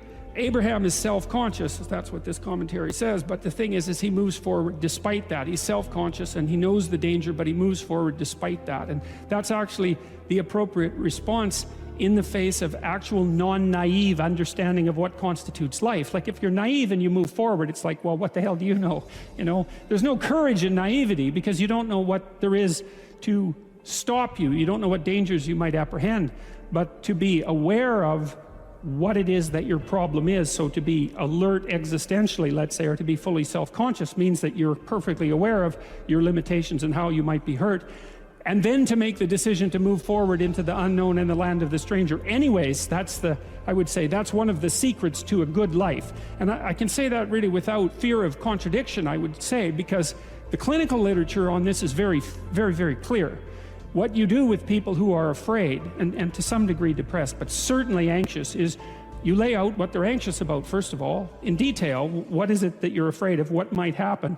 And then you decompose it into small problems, hypothetically manageable problems, and then you have the person expose themselves to the thing that they're afraid of, and what happens isn't that they get less afraid. That isn't what the clinical literature indicates exactly. What happens instead is they get braver. And that's not the same thing, right? Because if you get less afraid, it's like, well, the world isn't as dangerous as I thought it was, you know, silly me. If you get braver, that's not what happens. What happens is, yeah, the damn world's just as dangerous as I thought, or maybe it's even more dangerous than I thought, but it turns out that there's something in me that responds to taking that on as a voluntary challenge and grows and thrives as a consequence. And there's no doubt about this. Even the psychophysiological findings are quite clear. If you impose a stressor on two groups of people, and on one group the stressor is imposed involuntarily, and on the other group the stressor is picked up voluntarily, the people who pick up the stressor voluntarily use a whole different psychophysiological system to deal with it. They use the system that's associated with approach and challenge, and not the system that's associated with defensive aggression and withdrawal. And the system that is associated with challenge is much more associated with positive emotion and much less associated with negative emotion. It's also much less hard on you because the defensive posturing system, the prey animal system, man, when that thing kicks in, it's all systems are go for you, you know. The pedal's pushed down to the metal and the brakes are on. You're using future resources that you could be storing for future time right now in the present to ready yourself for emergency. So there's nothing simple or trivial at all about the idea of being called to move forthrightly forward into the strange and the unknown.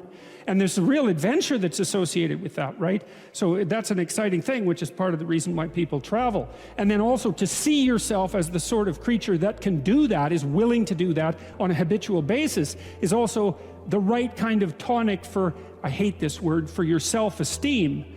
You know, because the self-esteem has nothing to do with feeling good about yourself. As I already mentioned, there isn't necessarily a reason why a priori you should just feel good about yourself. But if you can view yourself acting in a courageous and forthright manner and encountering the world and trying to improve your lot and taking risks, you know, in a non-naive way, well, then you have something that you can comfort yourself with at night when you're wondering what the whole damn point is of your futile and miserable life.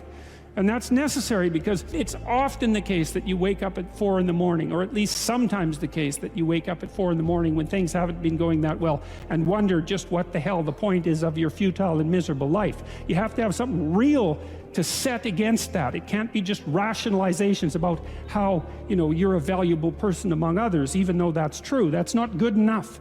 You need something that's more realistic to set against that. And observing courage in yourself is definitely one of the things that can help you sleep soundly at night when things are destabilized a little bit around you. Or how starting to clean up the room changed their life. That's quite fun because it's something I always tell people to do instead of going out and protesting. Jesus, I just can't stand Cleaning up that. the room? Yeah. Meaning? Well, my sense is that if you want to change the world, you start from yourself and work outward because you build your competence that way. It's like, I don't know how you can go out and protest the structure of the entire economic system if you can't keep your room organized. Well, I made a video call, which was called Message to Millennials, where it was called How to Change the World Properly. A bit of on the pretentious side, I suppose, but I was trying to produce something that was a counterposition to this idea that what you should do is go out and fix up other people. You know, that's just not right. And there's a New Testament line about that, something about, you know, not worrying too much about the log in your neighbor's eye or about the speck in your neighbor's eye when you have a log in your eye. What would the world be like if people stopped avoiding the things they knew they should do? You know, because the question is, how much are we contributing to the fact that life is an existential catastrophe and a tragedy? How much is our own corruption contributing to that? That's a really worthwhile question. The things you leave undone because you're angry, you're resentful, you're lazy, you have inertia. Well, you consult your conscience and it says, well, you know, that place over there could use a little work. It's the same as working on yourself, and so you clean that up because you can, and then things are a little clearer around you, and you're a little better off because you've practiced a bit, and so you're a little stronger, and then something else manifests itself and says, well, maybe you could like take a crack at fixing me up too. So you decide to do that, and then that gets a little bit more pristine. You know, and soon, and it's humble because you're not exceeding your domain of competence. You know, it's like, don't be fixing up the economy, 18-year-olds. You don't know anything about the economy. It's a massive, complex machine beyond anyone's understanding, and you mess with it at your peril. So, and can you even clean up your own room? No. Well, you should think about that. You should think about that. The truth of the matter is that you have a lot of potential as a child, but none of that is capable of manifesting itself as freedom before you become disciplined. And discipline is a matter of the imposition of order, and the order is necessary, especially for people who are hopeless and nihilistic. That it's not some casual self-help doctrine. It's that if you don't organize yourself properly, you'll pay for it, and in a big way, and so will the people around you. And I would say, start where you can start. You know, if something announces itself to you as in need of repair, that you could repair, then hey, fix it. You fix 100 things like that, your life will be a lot different. You know, I often tell people too, fix the things you repeat every day, because people tend to think of those as trivial. You get up, you brush your teeth, you have your breakfast, you know, you have your routines that you go through every day. Well, those probably constitute 50% of your life. And people think, well, they're mundane, I don't need to pay attention to them. It's like, no, that's exactly wrong. The things you do every day, those are the most important things you do, hands down. Lay a disciplinary structure on yourself, get the chaos in check, and then you can move towards a state that's freer. It's discipline first. Like, look, if you're going to become a concert pianist, there's going to be several thousand hours of extraordinarily disciplined practice. That's the imposition of order on your potential, let's say. But what comes out of that is a much grander freedom. And so in virtually every freedom that you have in life that's true freedom is purchased at the price of discipline. There's this saying that says, tough times produce strong men produce good times produce weak men produce tough times. Yes. If that's the truth, which phase are we in today? Well, if you think about it historically, you have to say that we're in good times.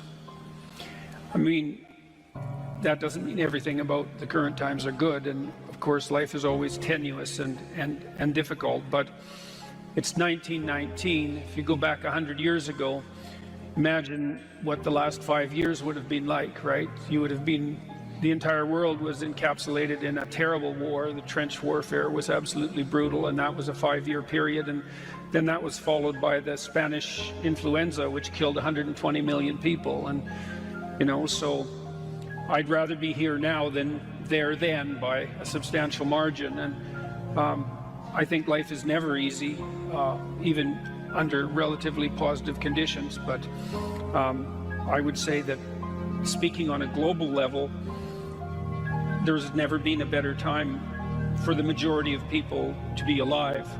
And the future, although we're vulnerable and terrible things can always happen to us, it's hard to make a case that the future doesn't look comparatively positive. We're becoming extremely technologically sophisticated, and the world is changing at an incredibly rapid rate, and the only way we're going to be able to manage that in a positive way is if each of us, or as many of us as possible, are capable of making wise and careful and truthful decisions. And if we do that, then, you know, maybe things can continue to improve. What steps should someone take to start developing delayed gratification when they constantly give in to instant gratification? Well, okay, imagine, I know the answer to this to some real degree, because I had graduate students in particular who I picked because they were very smart and often very creative, but sometimes they weren't very conscientious. So they had a hard time delaying gratification. And so, well, I would say, if you would like to discipline yourself, which is a very good idea, you need to pick a direction. Pick a direction you want to go first. Pick a goal you would like to attain, and a medium to long-term goal. You might imagine something you need and want, some attainment that you could, that would motivate, whose pursuit would motivate you. And you can ask yourself that. It's a good question to ask yourself in general, you know. This is a very good question to ask yourself, is if you could have what you needed and wanted, what would that be?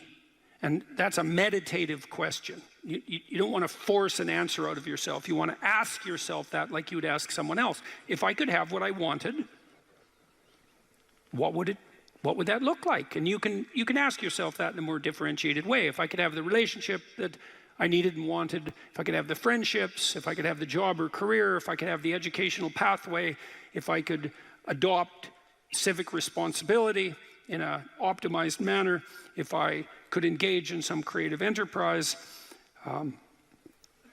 if I took care of myself properly, if I regulated my susceptibility to temptations, what would that look like if it was optimized? And then that sets you up a goal that has some motivational force. This is worth doing. And then you might find, well, you don't do it anyways. And then I would say, well, that's because you're biting off more than you can chew. The next goal is to take your goal and to fragment it into micro goals until you find a micro goal that's small enough that it still presents some challenge that you will do. And so I've become, one of the things I'm known for, I suppose, is my advice to people to clean up their rooms. And the people who think I'm their enemy laugh about that rule because of its simplicity, let's say. But the only reason they think it's simple is because they've never tried it. It's actually extremely difficult. And it was very frequently the case that, well, it's very difficult to put your room, your office, your bedroom in order. I mean, you think about your bedroom, hypothetically, let's say you're married, you share that room with someone else. Is your bedroom in order? Really? And I don't just mean, you know, is it neat? Maybe it's too neat. Maybe it's too orderly. Maybe it's too sterile. Maybe it's too bare. Maybe that characterizes your whole bloody relationship. Maybe, really? And maybe that is genuinely reflected in the state of your room, because it's very probable that that room is a microcosm of your marriage. It's highly probable. And so what that would mean is to organize that room would require the organization of your marital life, not least because if you want to put that room in order, you're going to have to negotiate with your wife about how that's going to be done. And while you're making that negotiation, even in relationship to the micro details, you're going to encounter almost everything that's wrong with your relationship. And so, you know, you might ask yourself when you walk into your bedroom, I hate this bedroom. It's like, you should really think that through. And then you need to think through what you would need to do so that you love that room, or even more complexly, so that you both loved it. Because that's a tough thing to attain, boy, because you're going to have differences in taste, you're going to have differences in orderliness. There's all sorts of things that you're going to have to negotiate in order to make that room you both inhabit jointly desirable. Anyways, you set yourself a goal, ask yourself what goal you want to set, and then break the goal down into steps that are small enough so that even someone as pathetic as you could manage them.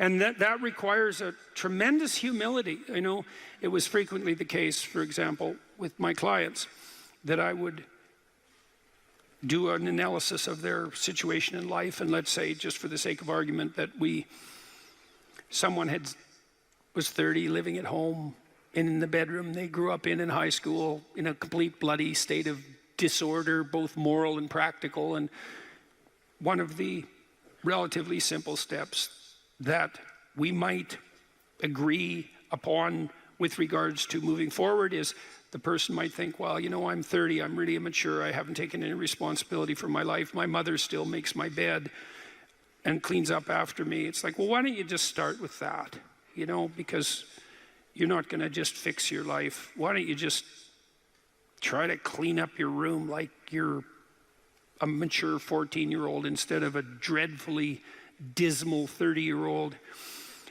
And so, first of all, it's really hard for someone, even if they're desperate, to admit that that's necessary, right? Because it's so bloody humiliating. You mean, really, I'm so damn useless that my basic goal is going to be to clean up my bedroom? It's like, well, looks like it. And actually, it's worse than that, because then you ask the person, you negotiate with the person, they say, well, I'll try to clean up my room. Then they come back the next week and they say, I had one client, this was so funny, he's going to vacuum his rug. That was his goal for the week. He just had a child out of wedlock, and he was afraid that he was going to be a very bad father, which was a very realistic fear. And so he wanted to put himself together, you know, and so that's why he came to see me. And he lived in this squalor, and one thing we decided to do was that he could vacuum the rug, which he hadn't done for like 12 years because his mother would do it. And so it was so funny, it's so unbelievably comical. He went and got the vacuum, a stand-up vacuum, an upright vacuum, and he brought it into his room, but he didn't bring it all the way in. He put it in the doorway, leaning like this across the doorway. And then instead of vacuuming his room, he stepped over that bloody vacuum cleaner for a whole week and then came and told me that he couldn't do it. It's like, it's not surprising to me at all, because you think, well, that's such a trivial thing. It's like, if it was such a trivial thing, he'd have a clean room. It's not trivial at all. That chaos in his immediate environment was deeply emblematic of the chaos of his life. They were the same thing. And so for him to even begin the process of bringing order to chaos, which is a divine process, by the way, and the highest moral requirement, he had to be willing to face the catastrophe, the chaotic catastrophe of his life. And he hadn't done that for like 30 years. Why was he going to start that week? Just because he said he was going to? It's like, good luck. So what you do as a therapist in that situation is you just make the task smaller until you find a task so small, but still moving forward, that the person will do. So I might have said, I don't remember the particulars of the situation, I might have said, well, do you think you can get that vacuum cleaner you think you could move it out of the doorway into your room? That's all you have to do this week. Do you think you can do that? And I'd say that and offer that without being contemptuous. Like, you have to be very careful about such things. And I know that this is more complicated than it looks. And I also know that the first step taken towards the domination of chaos and its transformation into order is a cardinal and difficult step. And so you can make it small, and that's fine. It'll still work. So I might say, well, just move the vacuum cleaner inside your room. And then I would also say to someone in that situation, don't do more than that. If the agreement that you've made with me and with yourself is that that's enough, abide by the contract that you've written with yourself and allow yourself to be grateful for the fact that you had the courage to take even a single step forward.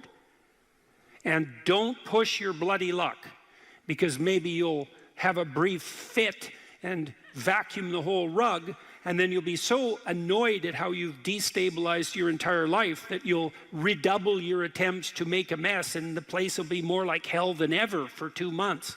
It's very probable that that sort of thing will occur if you break the contract you've set with yourself. The upside of this is, because you think, oh my God, that's so dismal, I have to start that low. It's like, yeah, probably, especially if it's a real difficult thing you're trying to sort out. You have to start as low as you are useless, and that's low. So, but the upside is that progress accelerates. It's not linear, and so if you take once you take the first step, the probability that you'll take a slightly larger second step increases, and that increases non-linearly. And so once you get the ball rolling, so to speak, once you start pushing the rock uphill, you can do it faster and faster. And so even if you have to start in a very humiliating manner, that doesn't mean that's where you'll end. One of the things that Tammy and I learned to do, and this was a consequence of me being trained as a behavior therapist, is, you know, we'll just take an example that maybe I was trying to learn how to compliment her when she dressed nicely.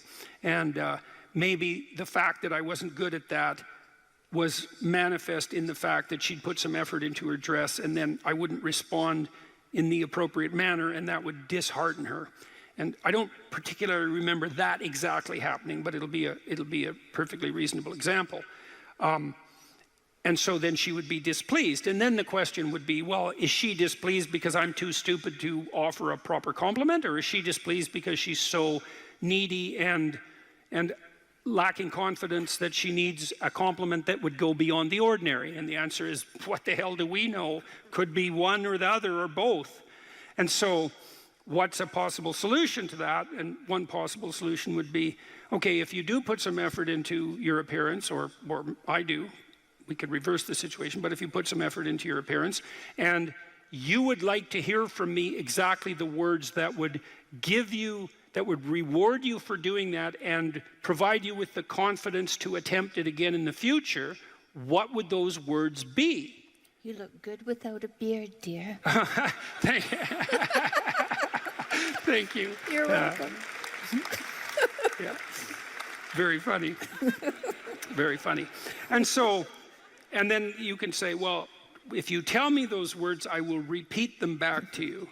And then the person who needs the words might object, well, that's false, it's superficial, it's artificial, it's not spontaneous. And if you really loved me, I wouldn't have to tell you what to say. It's like, well, all of that's wrong. It's like, just because I love you doesn't mean I'm not stupid. And so, in fact, I love you might even be evidence that I am, in fact, stupid. So like, help me out here. I don't know what you want, and maybe you could just tell me, and then I'll tell you what you want, and I'll do it stupidly and badly.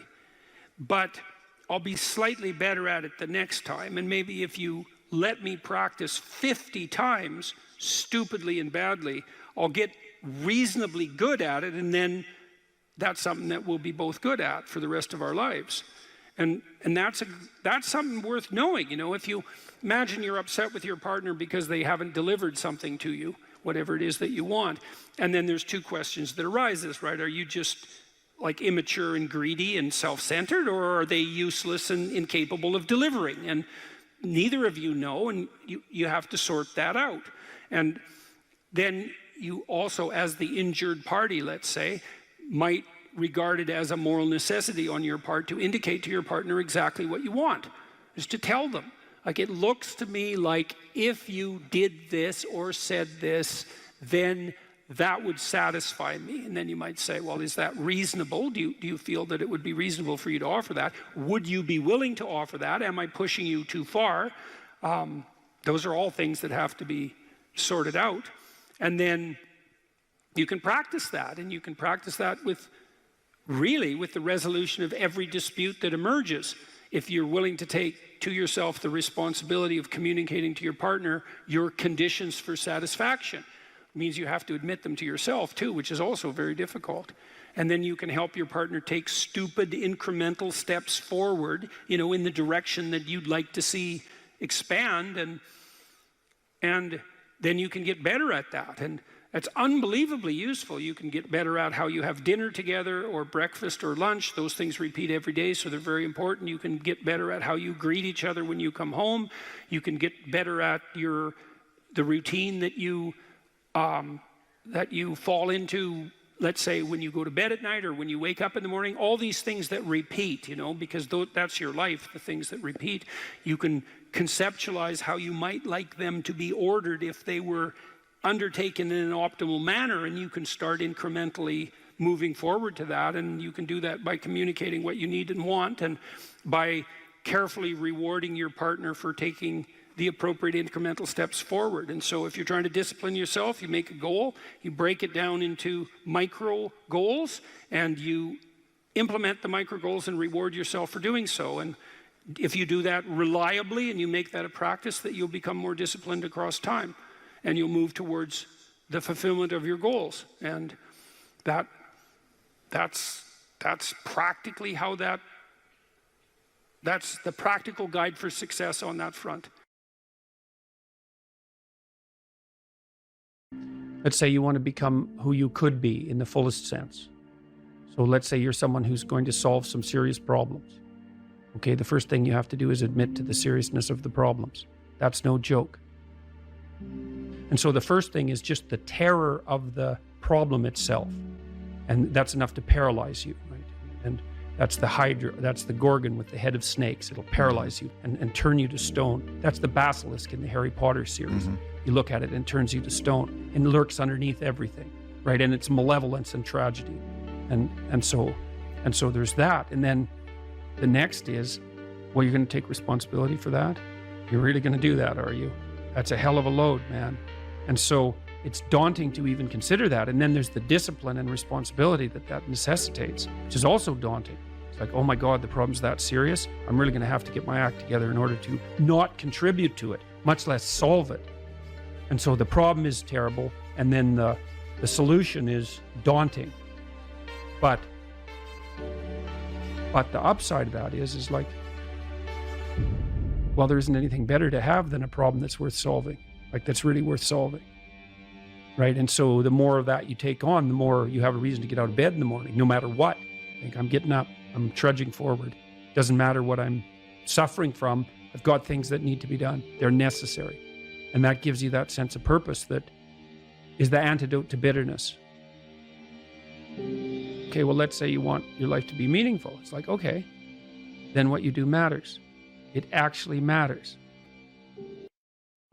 Or how starting to clean up the room changed their life. That's quite fun, because it's something I always tell people to do instead of going out and protesting. Jesus, I just can't stand that. Cleaning up the room? Yeah. Meaning? Well, my sense is that if you want to change the world, you start from yourself and work outward, because you build your competence that way. It's like, I don't know how you can go out and protest the structure of the entire economic system if you can't keep your room organized. Well, I made a video call, which was called Message to Millennials, where it was called How to Change the World Properly. A bit of it on the pretentious side, I suppose, but I was trying to produce something that was a counterposition to this idea that what you should do is go out and fix up other people. That's just not right. And there's a New Testament line about that, something about, not worrying too much about the log in your neighbor's eye, or about the speck in your neighbor's eye when you have a log in your eye. What would the world be like if people stopped avoiding the things they knew they should do? You know, because the question is, how much are we contributing to the fact that life is an existential catastrophe and a tragedy? How much is our own corruption contributing to that? That's a really worthwhile question. The things you leave undone because you're angry, you're resentful, you're lazy, you have inertia. Well, you consult your conscience and it says, well, you know, that place over there could use a little work.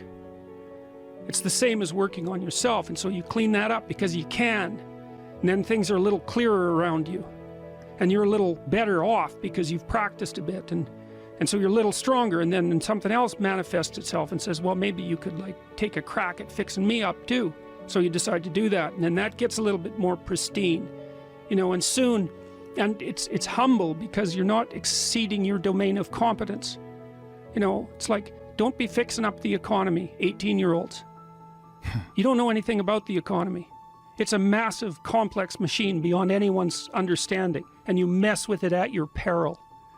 So, and can you even clean up your own room? No. Well, you should think about that. You should think about that. What could you do to improve yourself? Well, let's step one step backwards. The first question might be, why should you even bother improving yourself? And I think the answer to that is something like, so you don't suffer any more stupidly than you have to.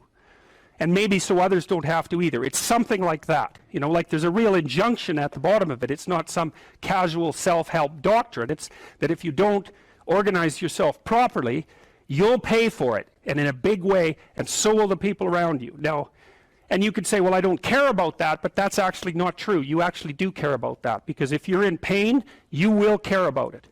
And so you do care about it, even if it's just that negative way, you know.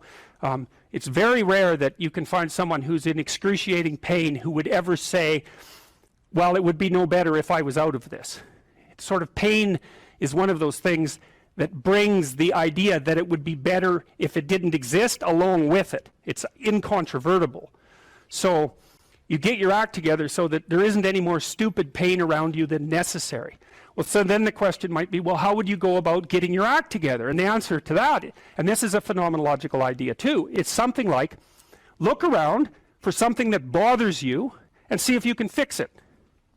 So now you think, well, let's say you go into you can do this in a room. It's quite fun to do it just when you're sitting in a room, like a room, maybe your bedroom. You can sit there and just sort of meditate on it and think, okay, if I wanted to spend 10 minutes making this room better, what would I have to do? And you have to ask yourself that, right? It's not a command, it's like a genuine question. And things will pop out in the room that you know, like there's a stack of papers over there that's kind of bugging you, and you know that maybe little order there would be a good thing, and you know you haven't, there's some rubbish behind your computer monitor that you haven't attended to for like 6 months, and the room would be slightly better if it was a little less dusty and the cables weren't all tangled up the same way. And like if you allow yourself just to consider the expanse in which you exist at that moment, there'll be all sorts of things that'll pop out in it that you could just fix. And you know, I might say, well, if you were coming to see me for psychotherapy, the easiest thing for us to do first would just be to get you to organize your room. You think, well, is that psychotherapy? And the answer is, well, it depends on how you conceive the limits of your being. And I would say, start where you can start. You know, if something announces itself to you, which is a strange way of thinking about it, as in need of repair, that you could repair, then, hey, fix it. You fix 100 things like that, your life will be a lot different. You know, I often tell people too, fix the things you repeat every day, because people tend to think of those as trivial, right? You get up, you brush your teeth, you have your breakfast, you know, you have your routines that you go through every day. Well, those probably constitute 50% of your life. And people think, well, they're mundane, I don't need to pay attention to them. It's like, no, that's exactly wrong. The things you do every day, those are the most important things you do. Hands down. All you have to do is do the arithmetic.